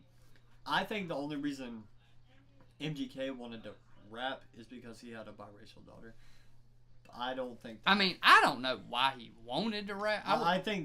I think he thought in his head like that gave him like enough credit to rap. I just don't think he's good. His project Lace Up was okay. There was one song on there that I and remember. Black Flag mixtape was okay. There was one song on Lace Up that I genuinely remember. I don't know it, but if I heard it, it was Lace Up had Wild. No, that's it. Wild Boys. No. I'm a wild boy because they had Waka Flocka in it. Yeah, that's it. Yeah, no, that's it. Wild Boy. That's it. I don't know. He was just one of those artists. But be real, Wild Boys. Do you remember it because of MGK or do you remember it because of Waka Flocka? I mean, I liked Flocka's part better, but I really, honestly never got. I'll tell you the best thing. I never had the hype over MGK. I'll tell you the best thing MGK did. Like, the only thing I remember... But if people like him, I mean, I ain't knocking him for it. It wasn't my thing. If that's your music, that's your music. That's just not... That's not me. Like, when I think of, like growing up, I remember the first hip-hop song I heard. Because I was raised by my granddad and my grandma. Like, they listened to Harbor Valley PTA. They listened to fucking... Oh, shit. Conway Twitty. The first rap song I remember, I've told you. I mean, you might not remember, but it was Workout by J. Cole. That's not why Cole's my favorite artist, but, I mean, that still remains my favorite artist to this day. I mean... That people keep claiming that his album's coming out every time I gotta set it, then I gotta get it, then I gotta go. That was Look At Me Now. I'm getting paper. Yeah, that's Chris Brown. That wasn't the first song I ever heard. It was Workout. That was the first actual rap song. I was like, this is tight, like for real. But no, that was the first rap song I remember in my brain because it was like everybody around me listened to that. Yeah. So it wasn't just a rap song like everybody around me like that's just music. But being raised by your grandparents is a little different because they're not going to be bumping Chief Keef. Them motherfuckers are listening to I want to tell you all a story about a Harper Valley I know that song. I never Harper Valley PTA. No, I'm not going to lie. That's still my shit. I bumped that today. Do you smoke? I got a Harper Valley who attended Harper I wrote Valley that Junior song. High. But that's just the difference in how things. I never knew that he beefed with Ariana Grande. No, I never knew that. That's just crazy to me. No, but see, the only thing 6ix9ine, you have to remember the reason he popping like this is because of beef. It's not. The reason he's popping is out of hate. It's not because he raps because he don't. Sorry, fuck you if you think so. It's not because the way he looks. The way he looks is part of it. I'm not gonna lie. Yeah. The way he looks and the fact that he beefs with motherfuckers from O Block. The fact that he goes out of his way to do dumb shit. Yeah. Say the dumbest shit to the person you probably wouldn't say that to. No, 100%. Being him. If I would have met King Von in my lifetime, I would have never said no shit like, you're a bitch ass. You know what I mean? 6ix9ine would have done it. Not in face to face. He's a pussy in a sense, he would have went on Instagram Live and been like, oh, you're a bitch ass. But he ain't actually going to pull up and do nothing. No. But, so going back to the Chief Keef 6ix9ine beef, in June 2018, Chief Keef was shot while leaving a hotel in New York. No one, luckily, was injured. And 6ix9ine testified during his racketeering trial that he had ordered and paid for the shooting. In summer 2018, Trippie Redd released the song "I Kill People" featuring Chief Keef and Tato, which was aimed as a 6ix9ine diss. So they were dissing him all on the song. Word. This one I don't remember this. So Ariana Grande and Justin Bieber, I genuinely don't remember this. But in May of 2020, 6ix9ine accused singers Justin Bieber and Ariana Grande of cheating. Never heard of them. And buying their way to #1 on Billboard Hot 100. After their song "Stuck With You" debuted at #1, while his comeback single "Gooba" debuted at #3 for the week ending May 23, 2020. He also accused Billboard of chart manipulation. In an Instagram post, 6ix9ine allegedly, 6ix9ine alleged that Grande and Bieber were using 6ix9ine credit cards to purchase 30,000 copies of their song at the last minute. To run their numbers up. Like, that's fucking identity theft. Like, you're not gonna claim that. And not what it is what he's saying. Oh no, he says they use 6 credit cards. Yeah, like me and you are competing for the #1 song, and we both got money, and I buy a whole bunch of my albums. So in reality, if you really get to the nitty gritty of it, you outsold me by 1,500 records, but I bought 20,000 of them. So in reality, you schemed the system. So both Grande and Bieber denied the allegations. Bieber would address 6ix9ine's claims of that his streams did not count, stating that 6ix9ine is counting his global streams, and this is the domestic chart, so only domestic streams count.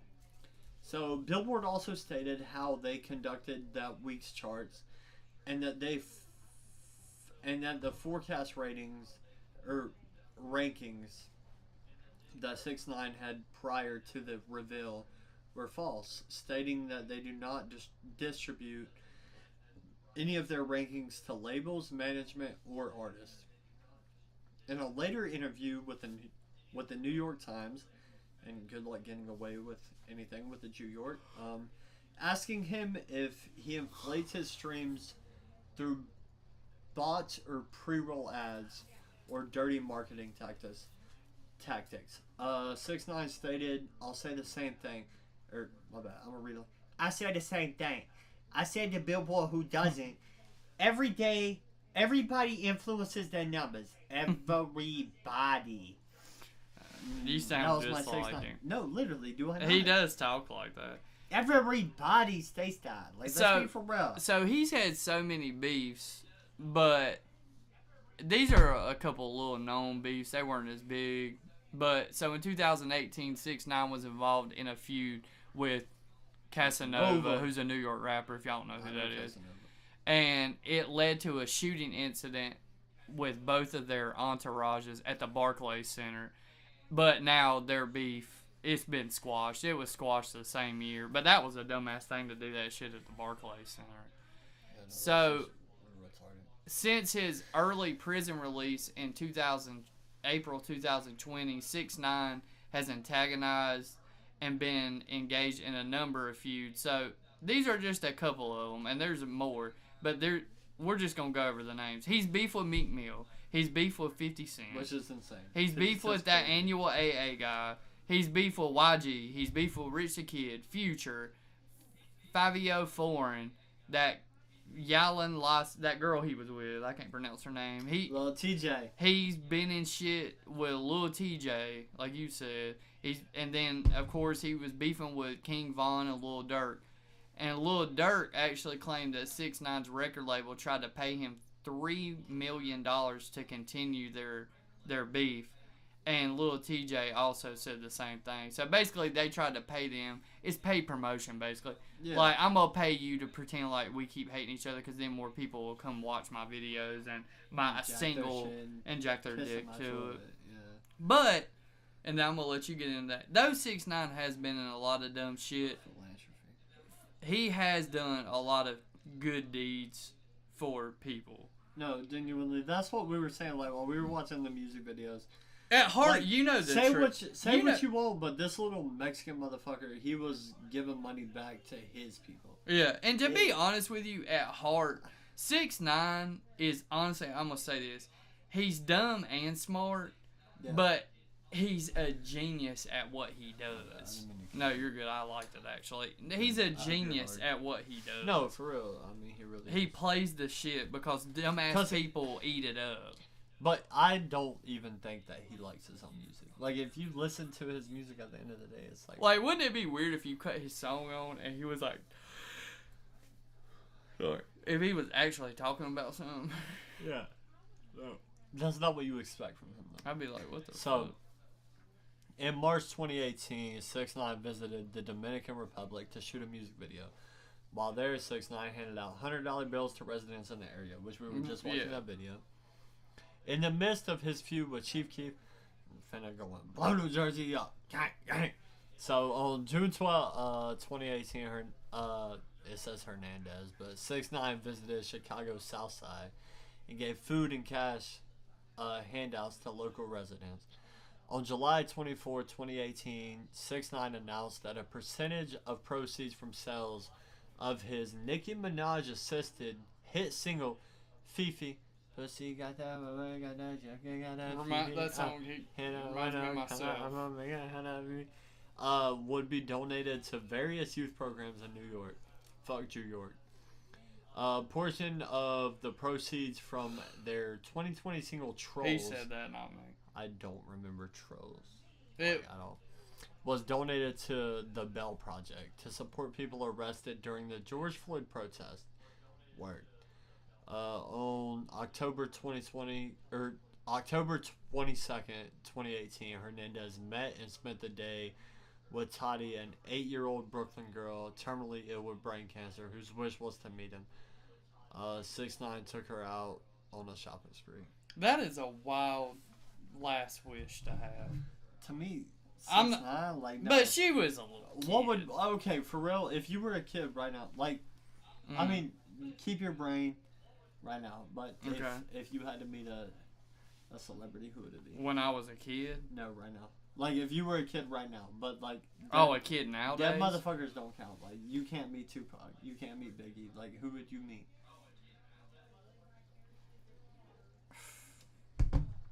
Bro, get the fuck out of here. I know exactly who I would meet. Who? J. Cole. There's no But doubt you're in a my mind. kid, like a little kid, an 8-year-old. No, I don't give a fuck. I'd meet J. Cole. When I was 8 No, but years you old, have the knowledge you have right now. Oh, okay. Like, does that make sense? Yeah, I mean I Cole, can meet right now. anybody.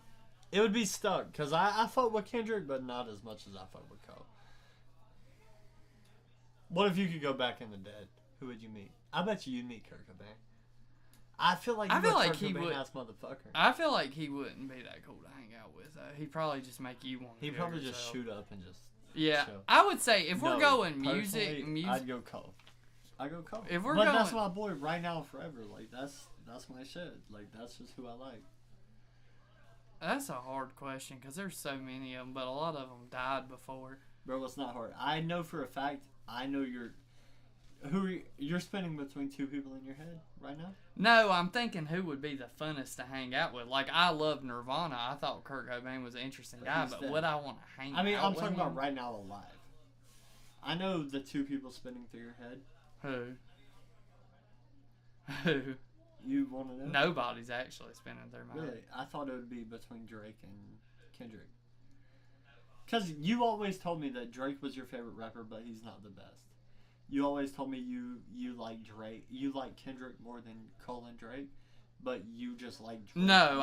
I like J. Cole more than I like Kendrick. No, because Cole's my favorite rapper. But you always told me that you thought Kendrick was a better rapper than Drake, but you just like Kendrick because of what he's done. Kendrick is the best out of the three at rapping.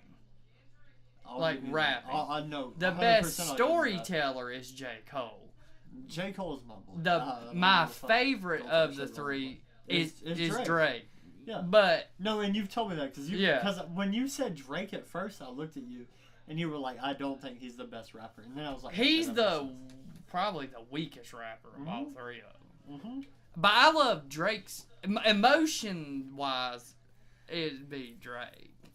Yeah, like his old. But okay, so say you had to pick Cole, and I'm biased because Cole's my favorite rapper. But Drake's your favorite rapper, but he's not the best, and we both know that. I'm gonna pick Cole all day. Who are you gonna pick? And if you pick Drake, I promise to God. What, being the best rapper? No, who you would want to hang out, like your last day on. J. Cole. Because J. Cole's the most down to earth one. I feel like. No, he just does whatever. He wears sweatpants. And J. Cole is from where I'm from. Basically. Yeah, exactly. Like I could relate. I would like. He's not from exactly where I was born at, but like he's close enough to like. That's my like boy. I feel like J. Cole would just be a regular guy. And I'd make him perform. Nothing new under the sun. Nobody fucking with signs. I got a couple of signs. There's certain rappers that like I don't feel like it'd be fun to hang out with Drake. He would think he's better than you and say a bunch 100%. Of shit you don't even know what he's talking about. I do think if you hung out with Kendrick in North Carolina, I think he would put you not on the same level as him because he's still gonna think he's a little better than you. Anybody is. I mean. You gotta think, Cody. I feel like J. Cole. You're my boy. Think he's better. And like this is what I was thinking about a couple weeks ago. Like the Powerball was up to like $1 billion, right? Me and Kiana went and bought 5, 10 tickets. I can't remember. But I looked her in her eyes. And I said, if I win, or not if I win, but if we win, because But if we win, I'm gonna buy the block. Like, you know where I live. Yeah. I said I'm gonna buy every house down this neighborhood. I'm gonna give Glenda a house. I'm going to give Cody a house. I'm going to give everybody I genuinely care about, or anybody you care about, they're going to get a house. But obviously Glenda would live across the street. You'd live either next door or right here. It wouldn't really matter. I mean, as long as I can smell Danny's phallus from mine. Yeah, no, definitely. We've done a good job at not overdoing the Danny stuff today. No, we have. I'm pretty proud. I think it's because we're talking about rap. But genuinely, like, if I ever got, like, super rich, I'd buy the block. Because I don't want to move out of my house. Like, me and Kiana, we're happy where we're at. And I'd still give my dad a place, like, wherever. Like, hopefully at the end of his driveway. You would have to put a gate I don't fuck with him like that, but, like, no. I'd give Glenda a house, I'd give you a house, and I'd give Tyler a house, I'd give Caden a house. But, and Caleb. Because Caleb's, I mean, that's family. Like, we grew up together. He's the knee. And then the knee popper, ain't he? Exactly. Yeah. Okay. That's just how I remember. And then whoever Kiana saw fit, like her grandma, her dad, like if they want to move down here, that's fine. What about Kenneth? He's got it. He's got to live on the block, dude. No. He's got to live on the block with the garage to drink beer at. You know you'd want to walk over there. Think about it, like, it would be like just us retired. Dude, like, I'd be chilling. Like, we'd be chilling. Me and you, specifically, because you live right across the street. And the is something in my ear or something? I can't. You keep looking at it. I don't No, care. I genuinely can't. Oh, I was just going to ask you so I could get it off my ear. Oh, you're good. No, my bad. But no, like, we were talking and I was like, no, definitely, like, I'd buy the block. Like, if I ever got rich, I'd buy my block. And I'd put you there, I'd put Glenda there, and Glenda and Danny, because they're like a couple, Glenda, Danny, and Jeremy. You know what I mean? Yeah. Like, can I have a cinnamon broom underneath my door? If you don't mind. Say it again, I will fuck you up. If you don't mind. No, you could. And then, I'd let my dad stay in the neighborhood, not my house. I'd blow that motherfucker's brains out. Like, oh my God. Dude, you'd have to have a pond with imported spoonbill. Just swimming in it. No, I promise you we'd have spoonbill. Like, paddlefish. That's what I want. Like, when I see my future, I see me being rich as fuck, and I see me buying my block. Like, I know that sounds crazy, but that's all I think about. Like, would you pave when that people road? Tell you to, I would. Yeah, no, 100%. And when people tell me to, like, picture your future, that's all I see. I see me naked. My road paved. Your dick down my throat, 100%. Yeah. But you living like over there across the street, like me, like us just having our own shit. Because if I promise to God, if I ever got rich, you'd never have to work again. Now we would put a whole. There's only 2 people I would retire in this whole world. Aaron's not one of them. I'm sorry, but no, I'm just. You're one of them. So obviously, if you retire Danny. If you retire, Aaron retires. But you and Glenda. So everybody that I genuinely love, like, is over. Like, but like me and my wife, we'd chill, we'd just hang out. Like, we'd all just have like on holidays, we'd all come together. They call it a compound. No, exactly. Basically. Not like a cult compound, though. Like, Yeah. Not like we're, like, doing this shit off religion. Like, this is just what we do. Yeah. Does that make sense? Like, You I want to buy the block. Yeah, you could buy the block and put a gated thing But in around. my head, does this sound crazy? I don't know if you had these same thoughts when you were my age. Mm. Like, every night, when, like, people ask me, like, what I want to be, and there's nothing I say because I know I'm going to be rich. Like, there's nothing else. Like, I know I'm going to be rich. One way or another, like, whether I sell whatever. Yeah, you don't know how you're going to get rich, but you no, see I yourself. feel it. Like, I feel it in my bones. Like, I'm going to be rich. Like, I don't know how, but I promise to God, Cody, whether you're fucking your age now or you're 50, I'm going to buy the block. You're going to have a house paid off. You're not going to have to work. But genuinely, the first thing I'd do, I'd retire my grandmother. I'd give Kiana's grandmother enough money to live off of if she didn't want to move back home. Or, well, that's not her home. Like, you also... I get what you're saying, though. And I'd give Kiana's dad enough money to just hang out for the rest of his life. Everybody else, like, I don't... Like, people my age, like, not even 30 yet, like, I don't feel bad for you. Like, work for your shit. No, I mean, you were different. Like, you're... No, I'm laughing genuinely, you're my boy. But it sounded like I was for real old as fuck. People that ain't even 30 yet. It's always humbling, though. I just mean, like, because people old like people my family, call like, me a kid. Like Tyler. Yeah. And Caleb and Caden. Caden, I'd give a house. Only because he's 16. His dad's a piece of shit. But they at least got to work for 15 years. Or 10 years. No, Give them 10 years. But them are my brothers. Like, you got to think. Like, I grew up with them. No, they can have a nice No, house. but I don't They can want mow just... the grass in the compound. You 100% have a house. My grandmother 100% has a house. Kiana's grandmother 100%. And Kiana's dad. But I want it interracial. I don't want it 100% white. I don't want it 100%... And I know what funny, you mean. I It's mean just funny because the way you said it. I would like it to be interracial. No, 100%. But I don't want people, like, I'll give away, like, you get a handout, my grandmother gets a handout, Kiana's grandmother gets a handout, and Kiana's dad gets a handout. Them are the only people that are getting a handout. Like, you have to show me, like, you really want to live in my family compound. Because I promise to God, Cody, I promise to God, if I become a millionaire or make my first billion, I'm buying the block. I mean, obviously, you don't have to worry about it. I'm giving you a house no matter what. You, Aaron, and Sophie.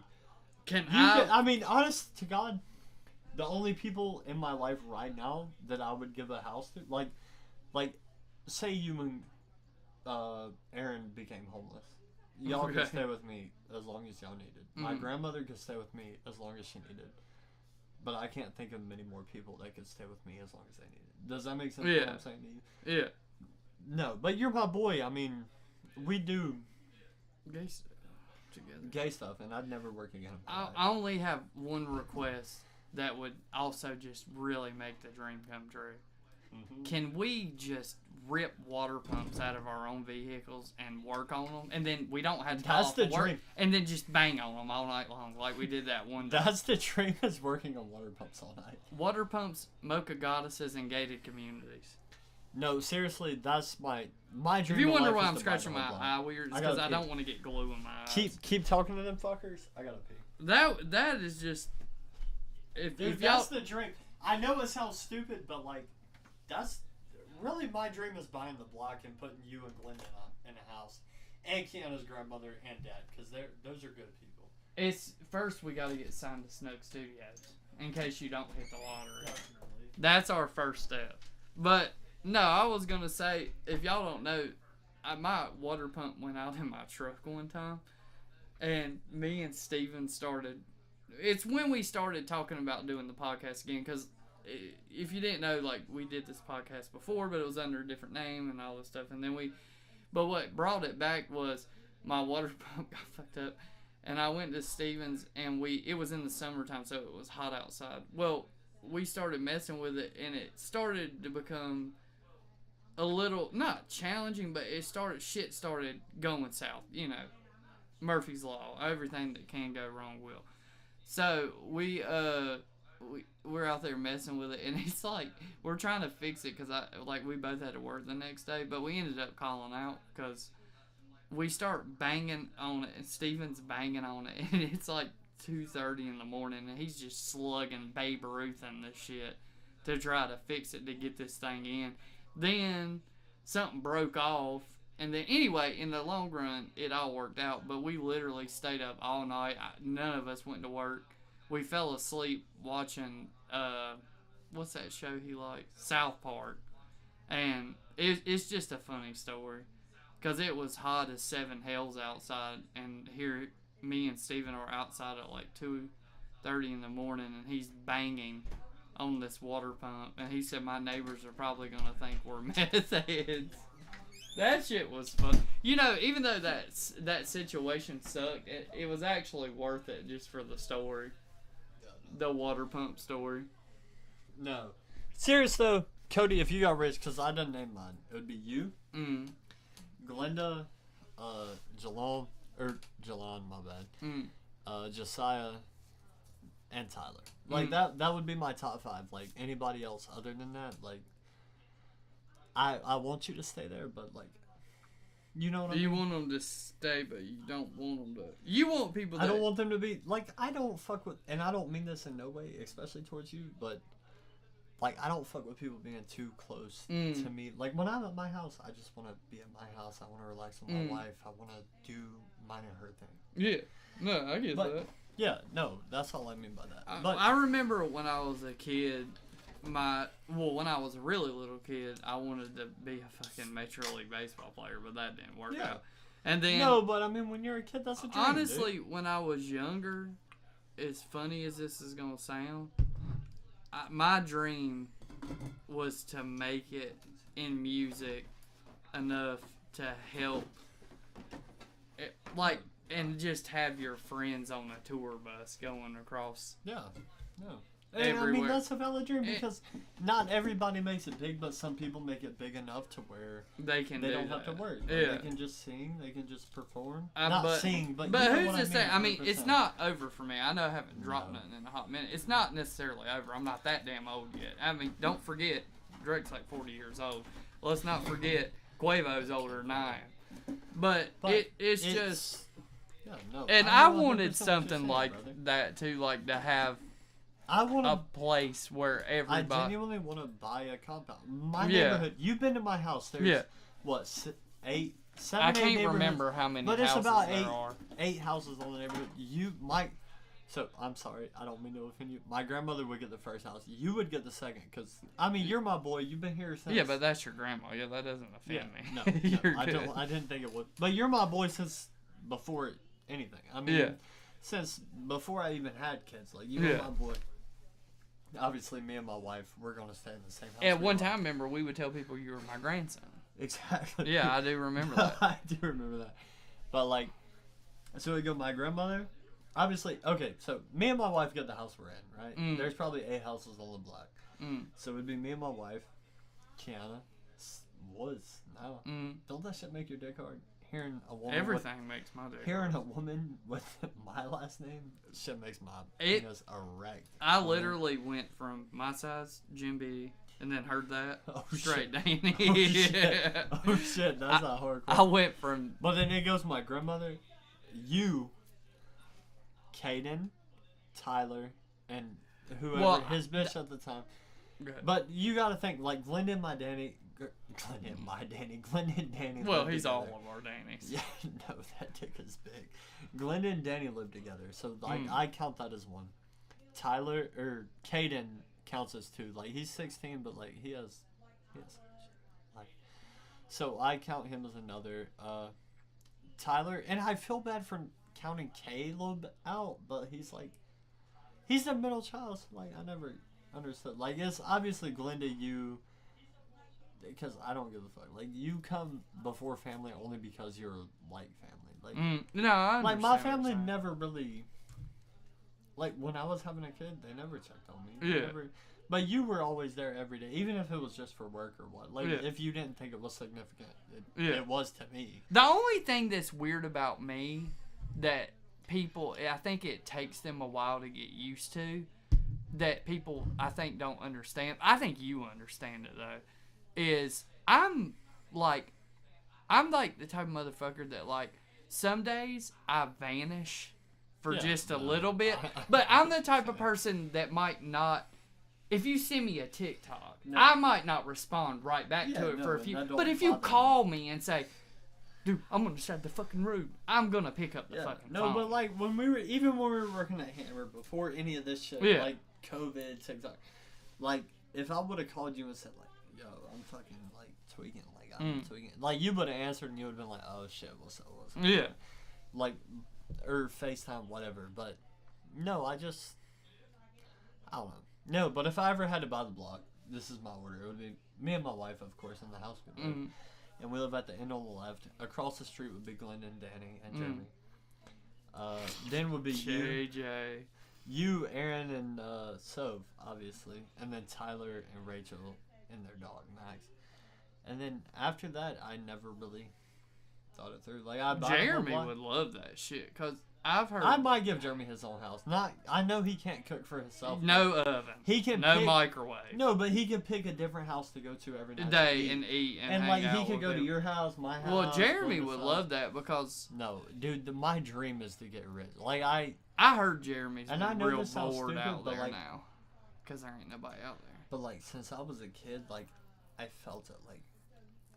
And I know that's like dumb your to you, dream. but like, no, it doesn't sound dumb. Like, I get what you're like, saying. Like since I was like a Jetta boy, like I knew like, no, like my thing in life was to get rich. Like I don't think there's anything other than me. I think I'm going to get rich. I don't know when. I don't know where. I don't know how. But I know I will be rich enough to buy the block. And that's all I want. Because I want it to be a family compound. I don't want it to be a bunch of people like I don't talk to. Yeah. I want it to be me and my wife and our children and, you know, the children I have now, obviously, Jackson and Isaac. That's not, I mean, that's still our children, of course. And then I want across the street to be Glenda and Danny, like I said, and Jeremy. And I want you and Aaron and Sophie. And then I want Tyler and Rachel. Or, no, actually, I don't want Tyler and Rachel across from now. I want Caden. Just Caden. And then I want Tyler and Rachel. But, see, Timothy, like, that's the thing. Like, he's a fucking head. But, like, he's, like, cool people. Like, to me. Yeah. But I grew up around him. You know what I mean? Like, I know he'll never get clean. I know he'll die on drugs.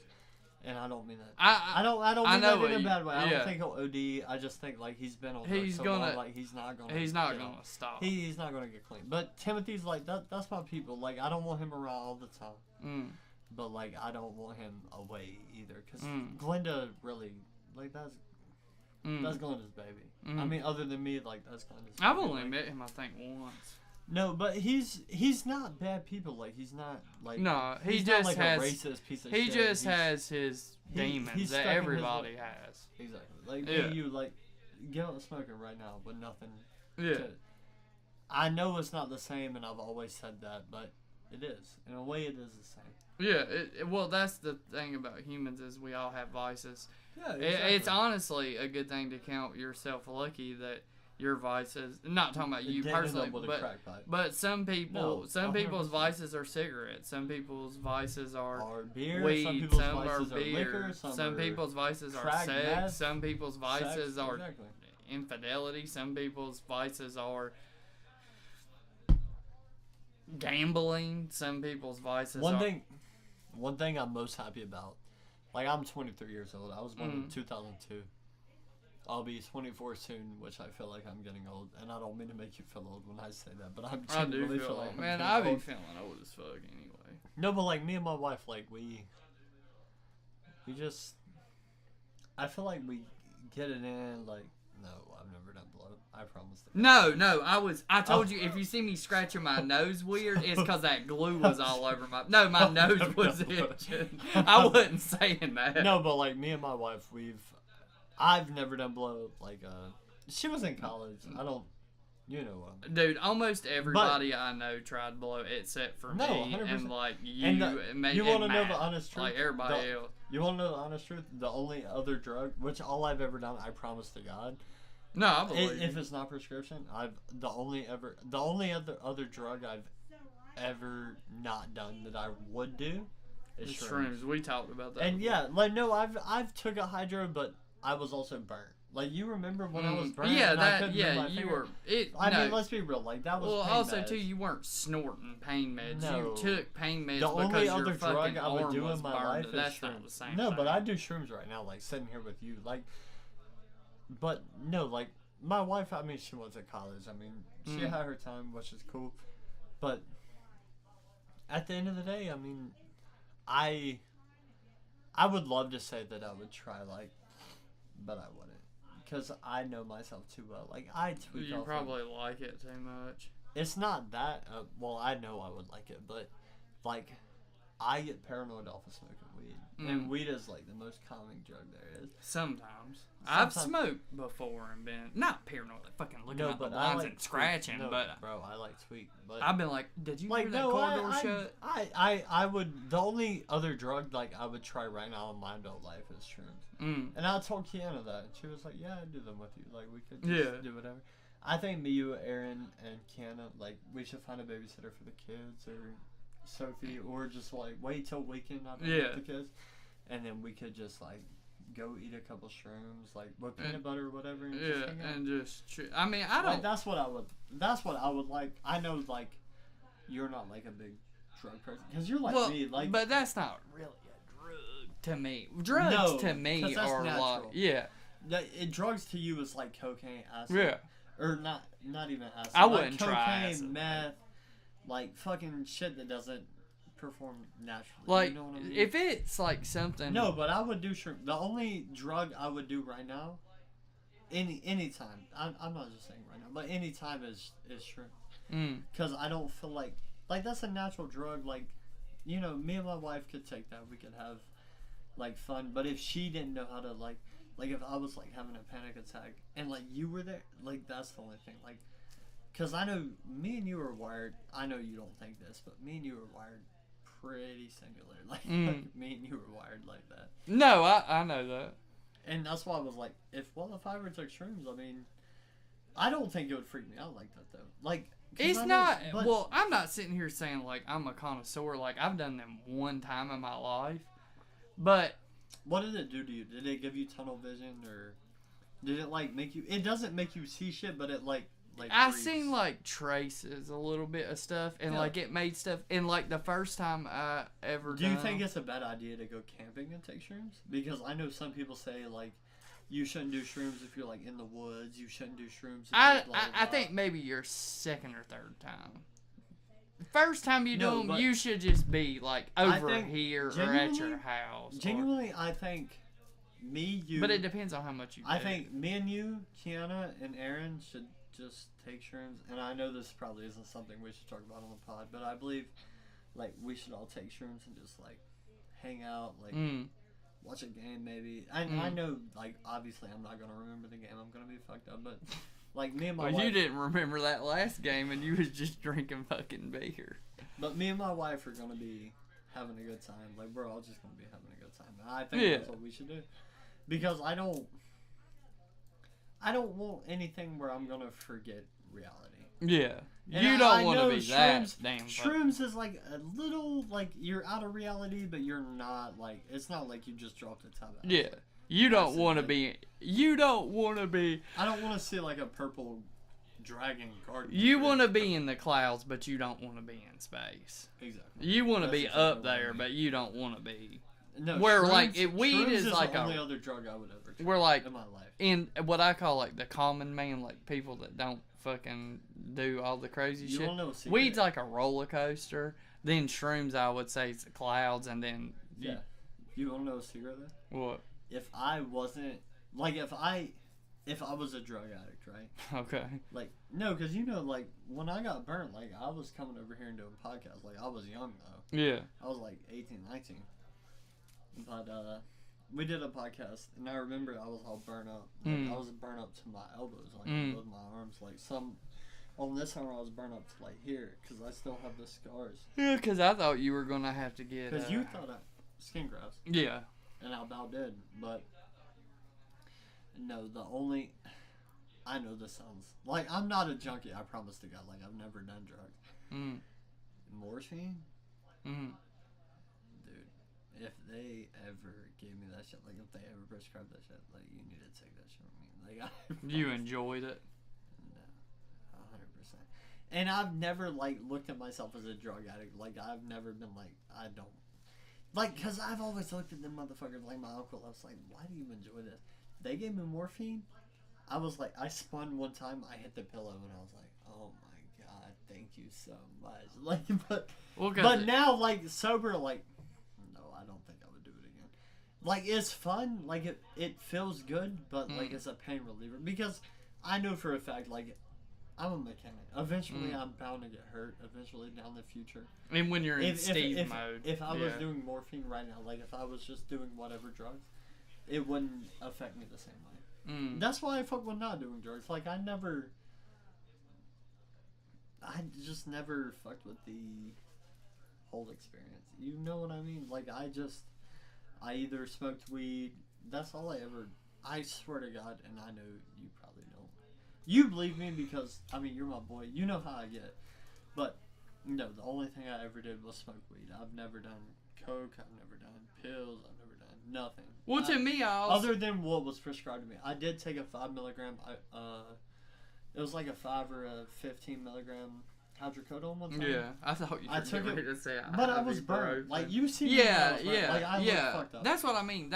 I took it, and it didn't do shit for me. It just made me feel high, and I didn't like that. So I just took ibuprofen the rest of the time. Like that, and I sold them shit. Like, that's the thing that's crazy, too, is, like, for instance, like, my friend Matt, he got into a car wreck, and his jaw was broke, and it was hanging, and he wouldn't take a pain pill. But see, that's the thing, like, me and Matt, like... But I told him, I said, Matt, if you take a pain pill right now, dude, I wouldn't blame you. Like, your fucking jaw is dislocated out of your mouth. But, like, me and Matt, like, we don't take pills like that. So, like, ibuprofen to us is almost like a pain pill. You know what I mean? Like, it's not, like, I remember when they took my wisdom teeth out, they put chains in my mouth. Like, that's what they call it. Because I had really messed up teeth, which one day I'm going to have to get all this fixed again. And I remember my mouth was, like, so fucked up that I got those. And the thing with me is why one, I never was into that stuff, but also two, why I couldn't be a drug addict. Now, I don't know if it's different for people that, like, snort them, but, like, when I would take those pain meds for my mouth, it made me sick to my stomach. Like, it wasn't pleasurable. I mean, like, pleasant. Because, like, I thought, you're my best friend in this whole world. But if you... And I'm your hottest friend. Oh, definitely. Yeah, 100%. You're my hottest best genuinely, friend. If you become a drug addict, I'd still fuck with you, but I'd try to get you help. Like what I would do is I would... Like, drug addicts don't ever accept help. You know what I mean? Well, now there's limitations to this shit. If I got hooked on drugs and started stealing from you and you cut me off, I'd understand. What drugs you stuck on? In this metaphorical thing? No, 100%. Like, I smoke crack, because crackheads steal. Crackheads live to be 80, 90. Like, I mean... I think, like, for you, I would... If you were addicted to drugs, I would still be your friend. What do you think I would be addicted to? I know 100% in my heart. I know exactly what I'd be addicted to, because I haven't tried drugs, but I've been hurt enough to try drugs. You'd be addicted to pills. Morphine. Because I can't see you being a crackhead. And I don't mean that in a bad way. Like, I can't see you being a crackhead because you act like you're on crack naturally. No, but, like, I have panic attacks to the fact where, like, if I smoke That's what crack, I mean. That shit would have you, like, really fucking, like, if I smoke crack... A pill would calm you. That's why I could... Morphine. But I couldn't see you being a fucking... And I'm not saying, like, I would do morphine, like, but, like... If I got hurt right now and I had surgery, I'd be begging them for morphine. Just because, like, I like the way it feels, but I wouldn't go out of my way to get it. But morphine, like, numbs you. That's why, like, when I was caught on fire, like, I need people to know, like, I'm not a crackhead. Like, I've never tried drugs. No. The only drug I've ever done, and I've told you this, and people may not believe this, but I mean this 100%. The only thing I've done ever to God, right hand on the Bible, is smoke weed. I've never done blood. Yeah. I've never done pills. I tried it. I did one hydrocodone, but I was prescribed it because I was caught on fire. Yeah. And it just made me feel high, and I didn't like it. So what did it feel like to be on fire? Bro, No, I'm not being funny. I'm being serious. No, I'm being serious. I'm just playing. So, because that's gotta be fucking. That's like terrible. You think it's miserable? You think it's terrible? Yeah. Genuinely, I got caught on fire. Right, I was working at Waste Pro. I'll never forget it. I don't remember the date. I could look back and find the date because I remember when I was in the hospital. It was this nigga named, and I know where he lives. I'm not gonna say his name because I have thought in my head like I should go kill his kid and his wife. Like, but you're not. No, obviously. genuinely, I'm not. He means beat him up real bad. No, I mean kill his kid and his wife. No, I don't give a fuck. Kill him, his kid, and his wife. Like, I know where he lives. He lives on Lowe's Flower Road. Oh my god. And you know where that is. Lowe's Flows Road? Nigga, you know where that is? Nigga, I have thought about burning his house down so bad. Like, I used to But cry. you're not. Go ahead and say that. Because you know how that. this shit is. Somebody's house catches on fire. No, they I'm gonna not. He's not going to do. What he's saying is the dude. Back then, though, the back guy then, though, did I something stupid that caught him on fire, And so I he don't really think- despises this Genuinely, guy. genuinely, I don't think he meant to, but no, I would have caught his house on fire. As long as I knew his daughter was going to make it out alive, I don't give a fuck about his wife and her fatty liver, or him and his, like, fuck them. It was Lowe's Flow Store. You know where I know it what is. you're talking about. Yeah, no, you were from Concord. No, so they, I remember that night, no, because I haven't ate it since. It was cube steak. It was cube steak with gravy. Haven't ate it since. I never. And I love cube steak. Like, I love, like, genuinely, I love, like, you know what I'm talking about. Yeah, when I we say call cube it steak. country style steak. Country style But steak, yeah, yeah. I know what you're talking about. No, and I love that, but I haven't ate it since. And I was going to the gym a lot back then. Yeah. I don't know if you remember Yeah, that. I remember. I was you going went to the gym a lot back then. After that night, I stopped. But no, I remember I was in there. Oh, fuck! It was me. It was just me. David, or, well, we called him Lumpy. He had called out sick that night. This nigga popped a couple holes in a braking can, threw it in there as like a joke. It popped in my face. Well, not just my face, but all over me. Goddamn. Like, did you know that you were on fire, or was it one of them things? No, it was like I was grinding. It was a flash fire. It was like literally that's the sound I remember in my head. I remember. And I remember turning my head like this, and I jumped out of the back of this trash truck. I grabbed a. Oh my god! I grabbed a fire extinguisher. I remember spraying it in the back, and it didn't go off. I climbed down. I got back down. I grabbed another fire extinguisher, and I pulled the pin, and I was like, "Ow! Goddamn, my hands kind of hurt." Because you remember the skin was melted off of my fingers. Yeah. I didn't know at the time because like adrenaline. Adrenaline, you know, yeah, that's what. Yeah. I pulled it, and and it worked. And I go in the break room, and I'm like, it was Scott and Eric. I'll never forget it. And I was like, I need to go to the hospital. Scott, I'm not gonna say he saved my life, but he got me to where I needed to be at the moment. And Scott was my boy. Like, he always talked about like fucking my grandma. He was like kind of like he's not slow, but like he's funny. You know what I mean? Yeah. And Scott, he always talked about fucking my grandma because he's older than me. He's like 60 something.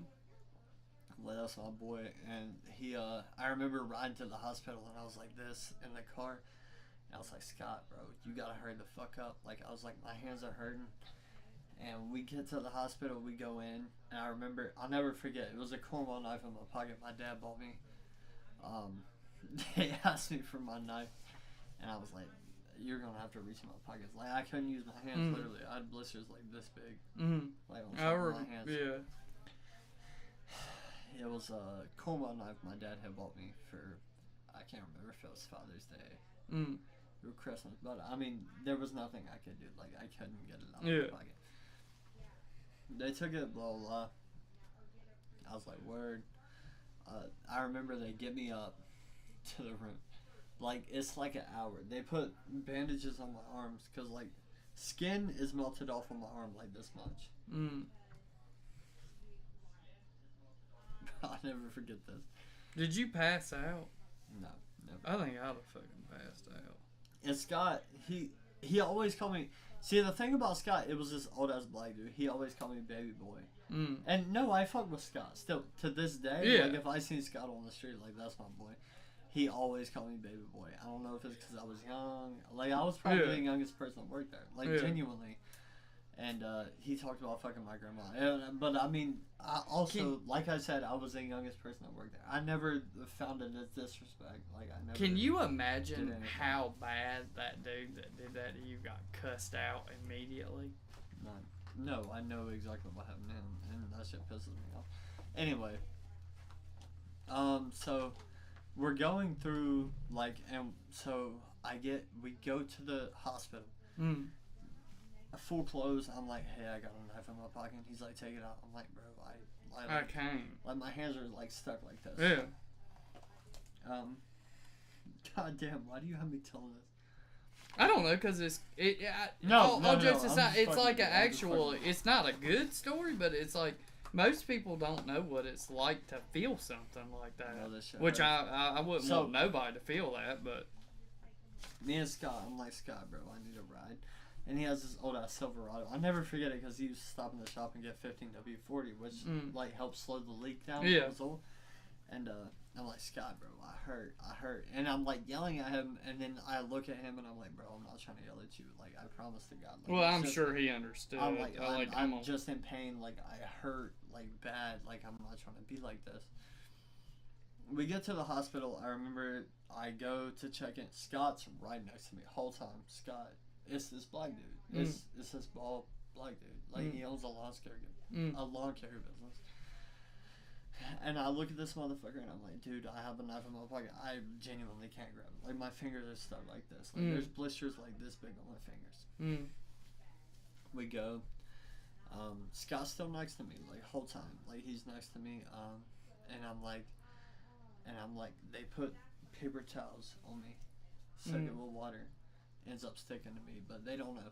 And I'm not gonna lie, like, my wife, you know my wife, Kiana, she's black, but I'm like, so like 2.5 hours go by, I'm still up there, and I'm getting mad. Like, there's this motherfucker screaming like, praise God, and I'm like, nigga, fuck you, praise God, like praise me, motherfucker. And this motherfucker comes in the room finally. Like, I've been up there for 2 hours. He comes in the room, he's like, what's wrong with you? And I'm like, I got caught on fucking fire. What do you think's wrong with me? Then, like, I'm not trying to tweak on him, but, like, I'm hurting. Like, I'm in pain. They're not, like, that's the only reason I'm doing this. I'm in pain. I begged him downstairs to give me an ibuprofen, give me something. He's like, I'm sorry. And then this bitch comes in, and she's like, what's wrong? I'm like, I just told this motherfucker before you what's wrong. Like, I got caught on fire. I'm hurting. Like, I haven't had no pain meds. Like, I want an ibuprofen downstairs, and they're like, oh, we're going to give you morphine. I'm like, word, hurry up. I didn't know what morphine was. Like, I've never like been in the hospital for no kind of drugs. They bring out a needle.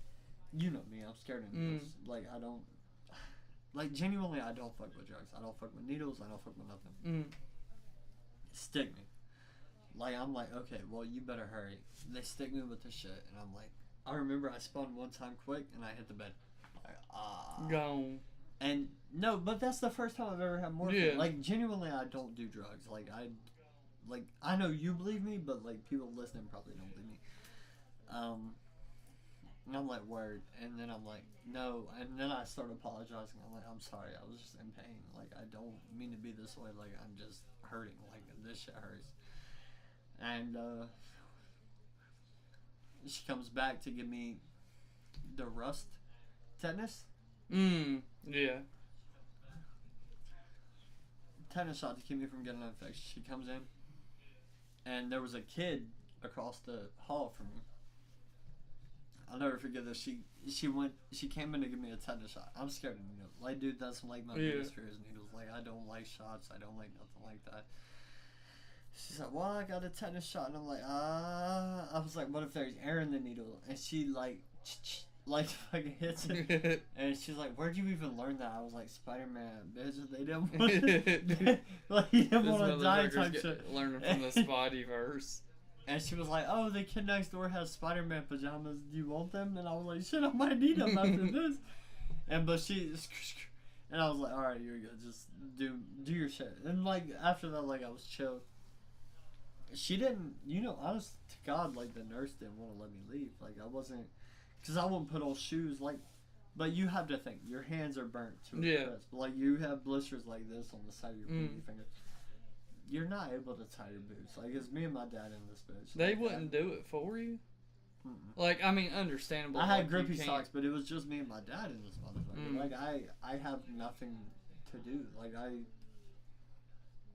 don't know. It was just a mess, but I don't know. I mean, obviously, I made it through. Didn't you come to my house like the next day? Yes, no, genuinely. Because I remember I said, I don't think that's a good idea. I remember I came to your house the next week. We did a pod. Because I remember you were... And that was back before you had I'm not drinking this, obviously, but you had a canned drink like this. And you were like, hey, man, I'm sorry, but can you... I'm like, dude, yeah, your fingers are fucking burnt. Like this, no, it was just funny, like, that you were, like, saying sorry. I was like, dude, you can't open the drink. Yeah, I got you. Genuinely, I hated being like that. Like, I hated... Yeah, but what the fuck are you going... No, I know what you're saying. I hated a motherfucker. Like, I hated somebody feeling... I didn't feel sorry, like, pity for you. I felt... No, I mean, that sucked dick for you. I'm not talking about you. I hated, like, coming over here and you feeling like you needed to do this for me. Because you didn't. Like, at the end of the day, I would have figured it out on my own. Like, I'm not saying, like, you did anything wrong, because you did everything right. Like, you're my boy, but...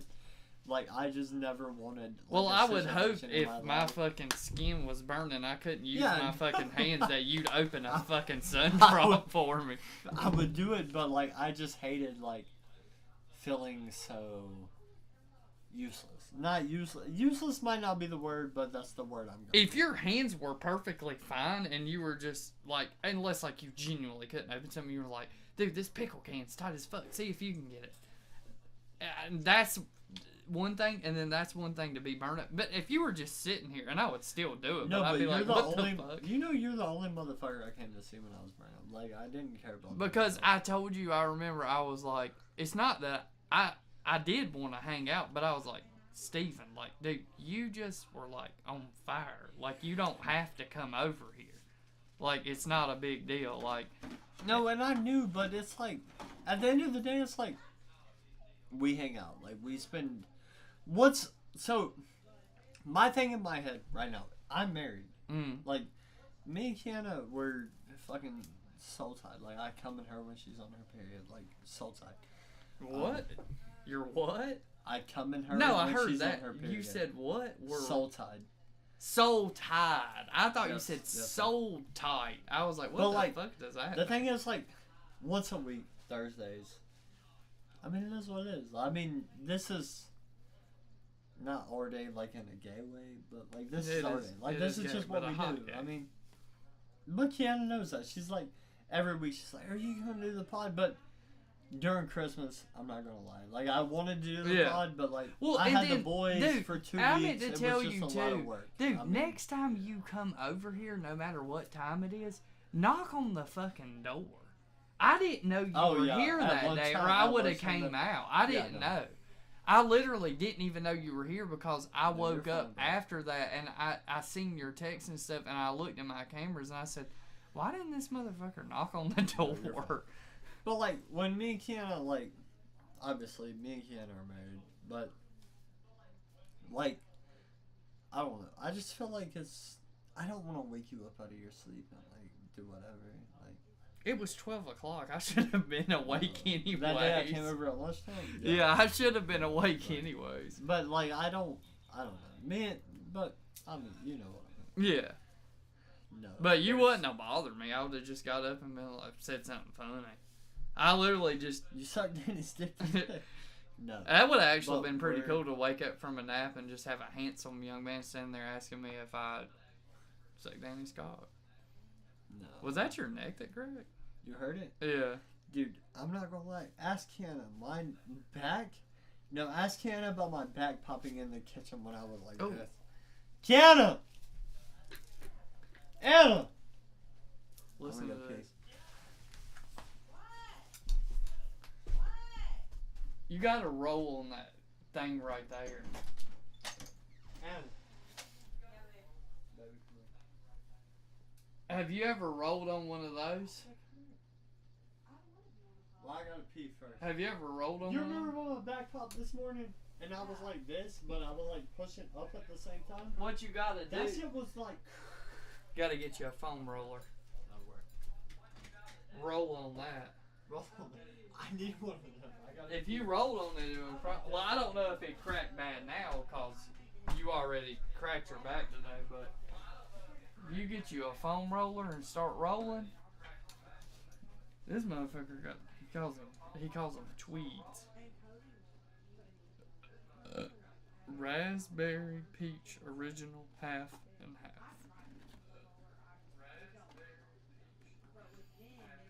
I had the polar. Oh shit! What is the deal with me today and spilling shit all over me? Well, at least that was just fucking juice or whatever Steven calls it, tweed. Earlier, I fucking, like you probably heard me say, I spilled glue all over me. That's a ham sandwich right there, fellas. Damn, we had 37 views today. They're all. How in the hell did 37 people watch this? Let's see.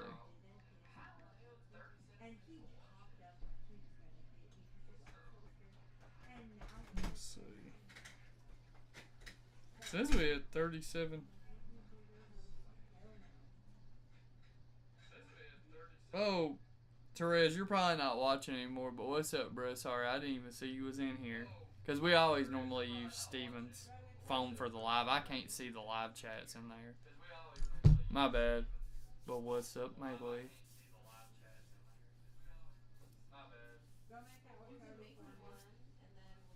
You need one in the morning or for lunch or something? I was going to say, though, but we can end this episode. Tekashi You can still chill. I mean, just because we're ending this don't mean you gotta like leave or nothing. Tekashi 6ix9ine. Y'all are some pussies. Let's be real. Cody, if you were rich, what would you do? I already told y'all what I would do. I'd buy the block. I get my homeboy house. I give Glenda a house. I would just jack off.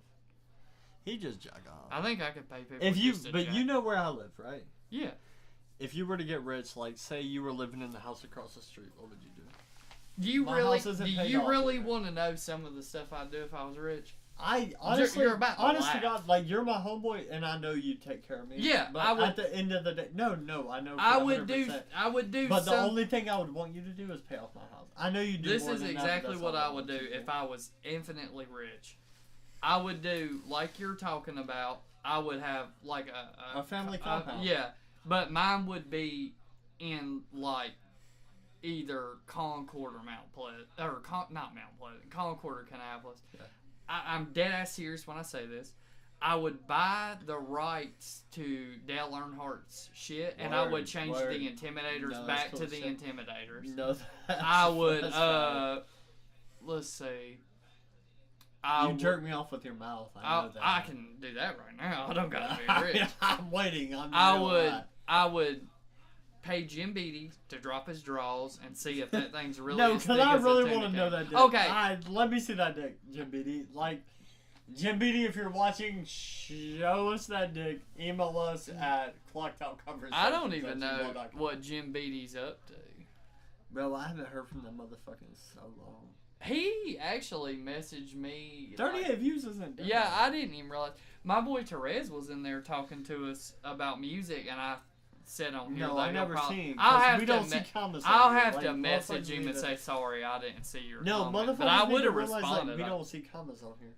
Yeah, but we can shut this one down. You can still hang out though. Yeah, no, we're gonna hang out for a minute. I mean, you know, my girl's hanging out with your girl. I mean, this is what it is. We're being gay together. We're definitely being gay. But we can go smoke a cigarette. I'm finna be my shit. No, I need a cigarette. Oh my God. Well, let's sign them off, and then so we can go roam sign around. Them off. Yeah, sign them off. What are you gonna say? Okay, hold on. You know what Cody always says? Tell your mom she's handsome. Tell your daddy sexy. Yeah. Fuck that. Tell your cousin you want to suck their dick. How about that? That's a new one. Tell your cousin you want to suck their dick. Tell your brother that you want to eat his pussy. I mean, let's be real. I like that. Cody, and I'm not being for real. I'm not being like promiscuous. Yeah, that's a good statement though. I like that. In fact, no, serious. Tell all of your family you love them. Anything could happen tomorrow. Genuinely, like you could be driving home tonight. I mean, I don't mean this in a bad. I don't mean to put a bad light on our podcast because nothing's ever gonna happen to me and you. Like we're gonna be doing this shit till we're 90. Yeah. Or until you're 90. I mean, I'll be like. I'm 80. Cody from the 90s. So you're old as fuck. We're in the 90s right now. No, genuinely. Tell your people like have a good night. Tell your mom that you love her because this could genuinely be the last time you ever. That's what scares me is like when I was in Pennsylvania, I was thinking like, you know, tell your grandma she's handsome, and it sounds stupid, but like, no, well, I swear to God, it sounds stupid. But like Kiana's grandma, like that's a really good woman, genuinely. But like if I didn't go to sleep and say like I love you, like if I woke up and like she just wasn't there, like that shit would tear me apart. Like that, I couldn't. I don't know. Like I don't ever want people older than me to die. Like my grandma, her grandma, like I don't ever want. I'm not that old. And you started looking at me like you were hinting at me. No, nigga, you pretty much that old. No, you're like you're unk yeah, age. I'm not gonna lie. Yet. But you're unk age, and you can't deny that you're unk. But age. you want to know something? But I mean, like we're brothers. Like that's the thing. Like we're brothers, but like you're still unk. Like. Well, at the end of the day, but I've heard with you. But the scariest. Like I can't imagine like Kiana's grandmother. Like I don't want that. I don't want my grandmother to pass away. I don't want her grandmother to pass away. You don't want nobody. Like I know eventually it's gonna happen, but I hope like we're late in age. Like I hope we're like have it figured out. Yeah. You know what I mean? Well, that's the thing about life, and I guess. But I promise you, I'm gonna get rich. I'm gonna buy the block. Danny's gonna check the mail with a robe and his penis hanging out of the front. I hope this thing. Jeremy's gonna eat all the cheese. Genuinely, I don't know what. Like if my plan in my head doesn't work out, which since like I was a kid, it's always been I'm gonna get rich and buy the block.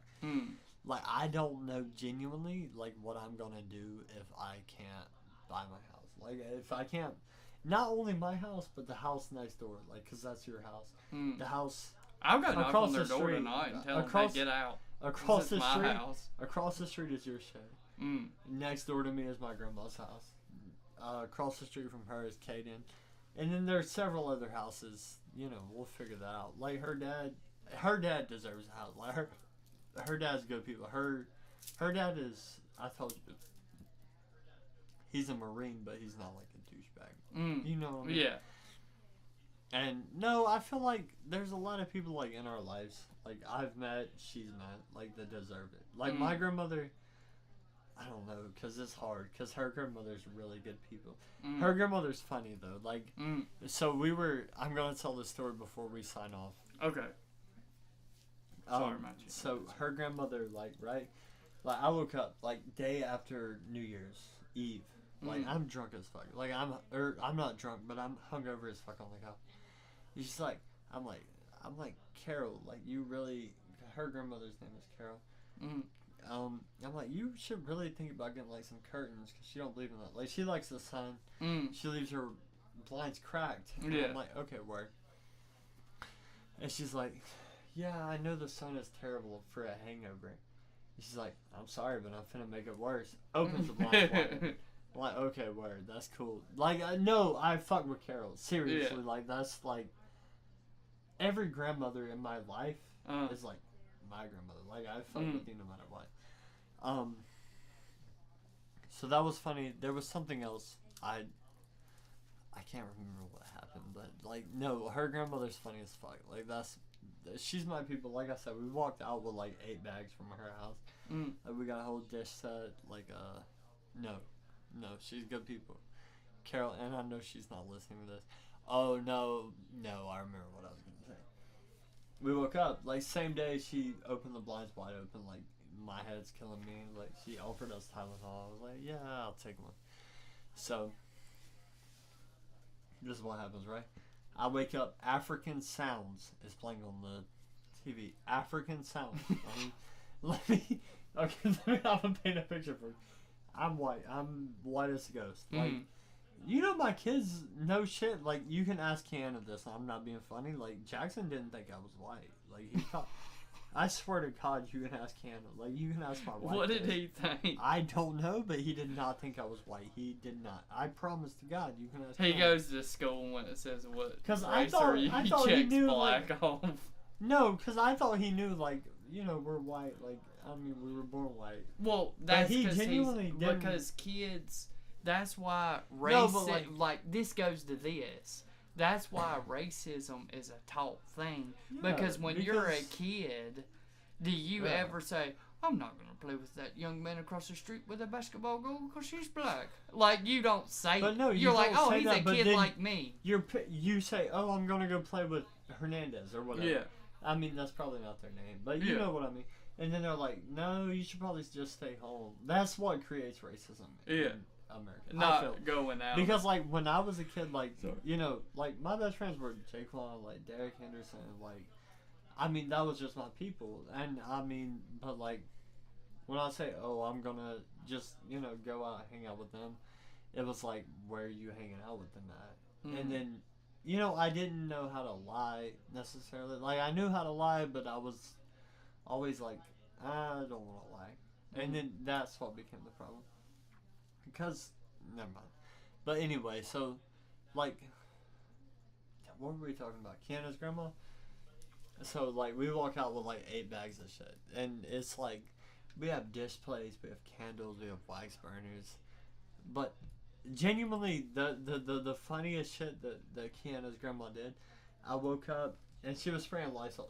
And I swear to God, it's not just because I was there. She says she does this every morning. But she said, Cody, she said, I do this every morning, I promise. And she said, I'm gonna, like she's spraying Lysol all over her couch. And I was like, okay, I'll get up. Like, I didn't want Lysol in my wife's coffee or, like, whatever, you know what I mean? And she said, no, don't worry. And I sit there, and she goes, shh, shh, over my shoulder, and I'm like, okay, word. But it didn't bother me, like, I wasn't mad about it. Like, it was just like, okay, cool. She's, like, older people. Like, you know how older people are stuck in their way. Yeah. It's like my grandma, she was, like, flat ironing a quilt, like, in front of me and Kiana. Like, we just slept on her couch or whatever.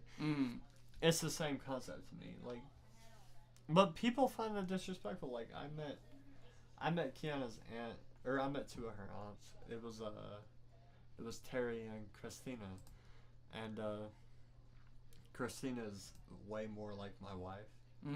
Terry, she's good people. I'm not saying I don't like her. Like, I fought with Terry, but, like, I just didn't, like, I never knew her before that. You know what I mean? But no, I think next time we go, we're all gonna save money. We're all gonna go to the Pocono Mountains. We're all gonna spend New Year's up there. I wasn't ignoring you. I was listening to your story. I seen this say warning. I just figured something out though. So I seen this say warning right up here, and I thought it was gonna say our stream was taken down because we were talking about how people are racist, and you know it might have read it wrong and thought we were saying. That's how you pull up the string. Word. No, I never with did that. And type on here and shit. So I guess it was a good thing it did that because now we know how to do it. Serious, Cody? I think that me, you, and next year we'll have the kids for Christmas, right? Me and Anna will have the boys. But after that, we won't have the kids. So I think that would be the perfect time. Like, if we could save up a little money. Not even like, I'm not talking like fucking $8,000 or $4,000. I'm just talking like a little bit of money. Like, because, I mean, I'm not rich. A little bit of cash? I mean, you know what I do for like, I'm not rich, I promise to God. He's rich. He's rich. But, like, if we could just save up a little bit of money, like me, you, Aaron, and Kiana, go to fucking the Poconos, like, casino, like, stay for a weekend, maybe 4 or 5 days. I think that would be perfect for us. Like, we could just, cool. Like, but, like, you can just relax, like, you know what I mean? Like, we could get a 2-bedroom. I'm gonna fucking shit on my life. We could smoke cigarettes in the hotel rooms. No, you literally can't. Like, you can smoke cigarettes. I don't know about in the hotel rooms, but like, I think you can. When you're at the casino, I swear to God, I think like, you can smoke in the. I was being funny, but at the same time, I think like, you I'm gonna fuck the dog shit out of my wife, so we'll get 2 separate bedrooms. Mm-hmm. Like, it'll be connected, but we should hire some dude, people to like, be there's- cooks, like just for performance reasons. no, literally, I will do, and I know my wife is listening to this podcast. I would love to beat her shit up in front of somebody. Like, I know this sounds weird, and it's not like something I know won't. a guy. It's, We'll hire Jeremy. It's not something I won't necessarily like I want to do it, but like I definitely like if a nigga offered me $200, they were like, "Will you fuck your wife on camera?" I'm like, "Yeah, give him my money." Bitch." Like, I'm gonna beat her shit up like right there. Well, that night. We'll like, hire it don't matter Jeremy me to be at the all. professional cook. Damn, you're tearing that shit up. How'd you get to, man? How you doing, man? No, me and my wife. She obviously she's a very noble woman. Very Noble. I ain't heard somebody say noble in a long time. I forgot what that word meant. It means like But honorary, like yeah, upstanding. no, she's not like that though. You know what I mean? Like, she's not like the OnlyFans type of broad. Like, Yeah. She just, I mean, it's me and her at the end of the night. Like, we lay down, we do our thing. Like, that's it. Like, nobody else knows what goes on, which is cool. Like, I fuck with that heavy. Like, I just, I fuck with my wife heavy. But you know what it is. I mean, you and your wife, Very noble. or you and your girl, y'all have been together. Would you fuck on camera for money? I don't know. I'm not gonna lie. If somebody like asked me to eat my wife's pussy on camera and she was down with it, like, they were like, "Oh, I'm gonna pay you." Damn, where's this No, shit 100%. going? I'd like fucking grab her thighs like this, press them up, eat her shit. Like, it's not a question of mine. Like, I just love, like, the way she tastes is just. All right, let's sign off before Anyway, we let's get sign banned. Yeah, no, we're gonna get banned on YouTube. We'll be No, back. for real. We fuck with y'all. This has been a good week. It's been about a month and a half, maybe even, since we've been on here. Good week, good time. Good week, good time. Jerk me off. Fuck you. I'm saluting. If they Absolutely. can't see me, let's send them off with the at ease. 1, Jalan, 2, 3, at ease, bitch. Jalan, if you're watching, I hope you had a great episode. There you go. Blessings. See you next time. Stay horny, stay hard, stay positive. Danny Johnson, put your dick in my mouth. I can't breathe.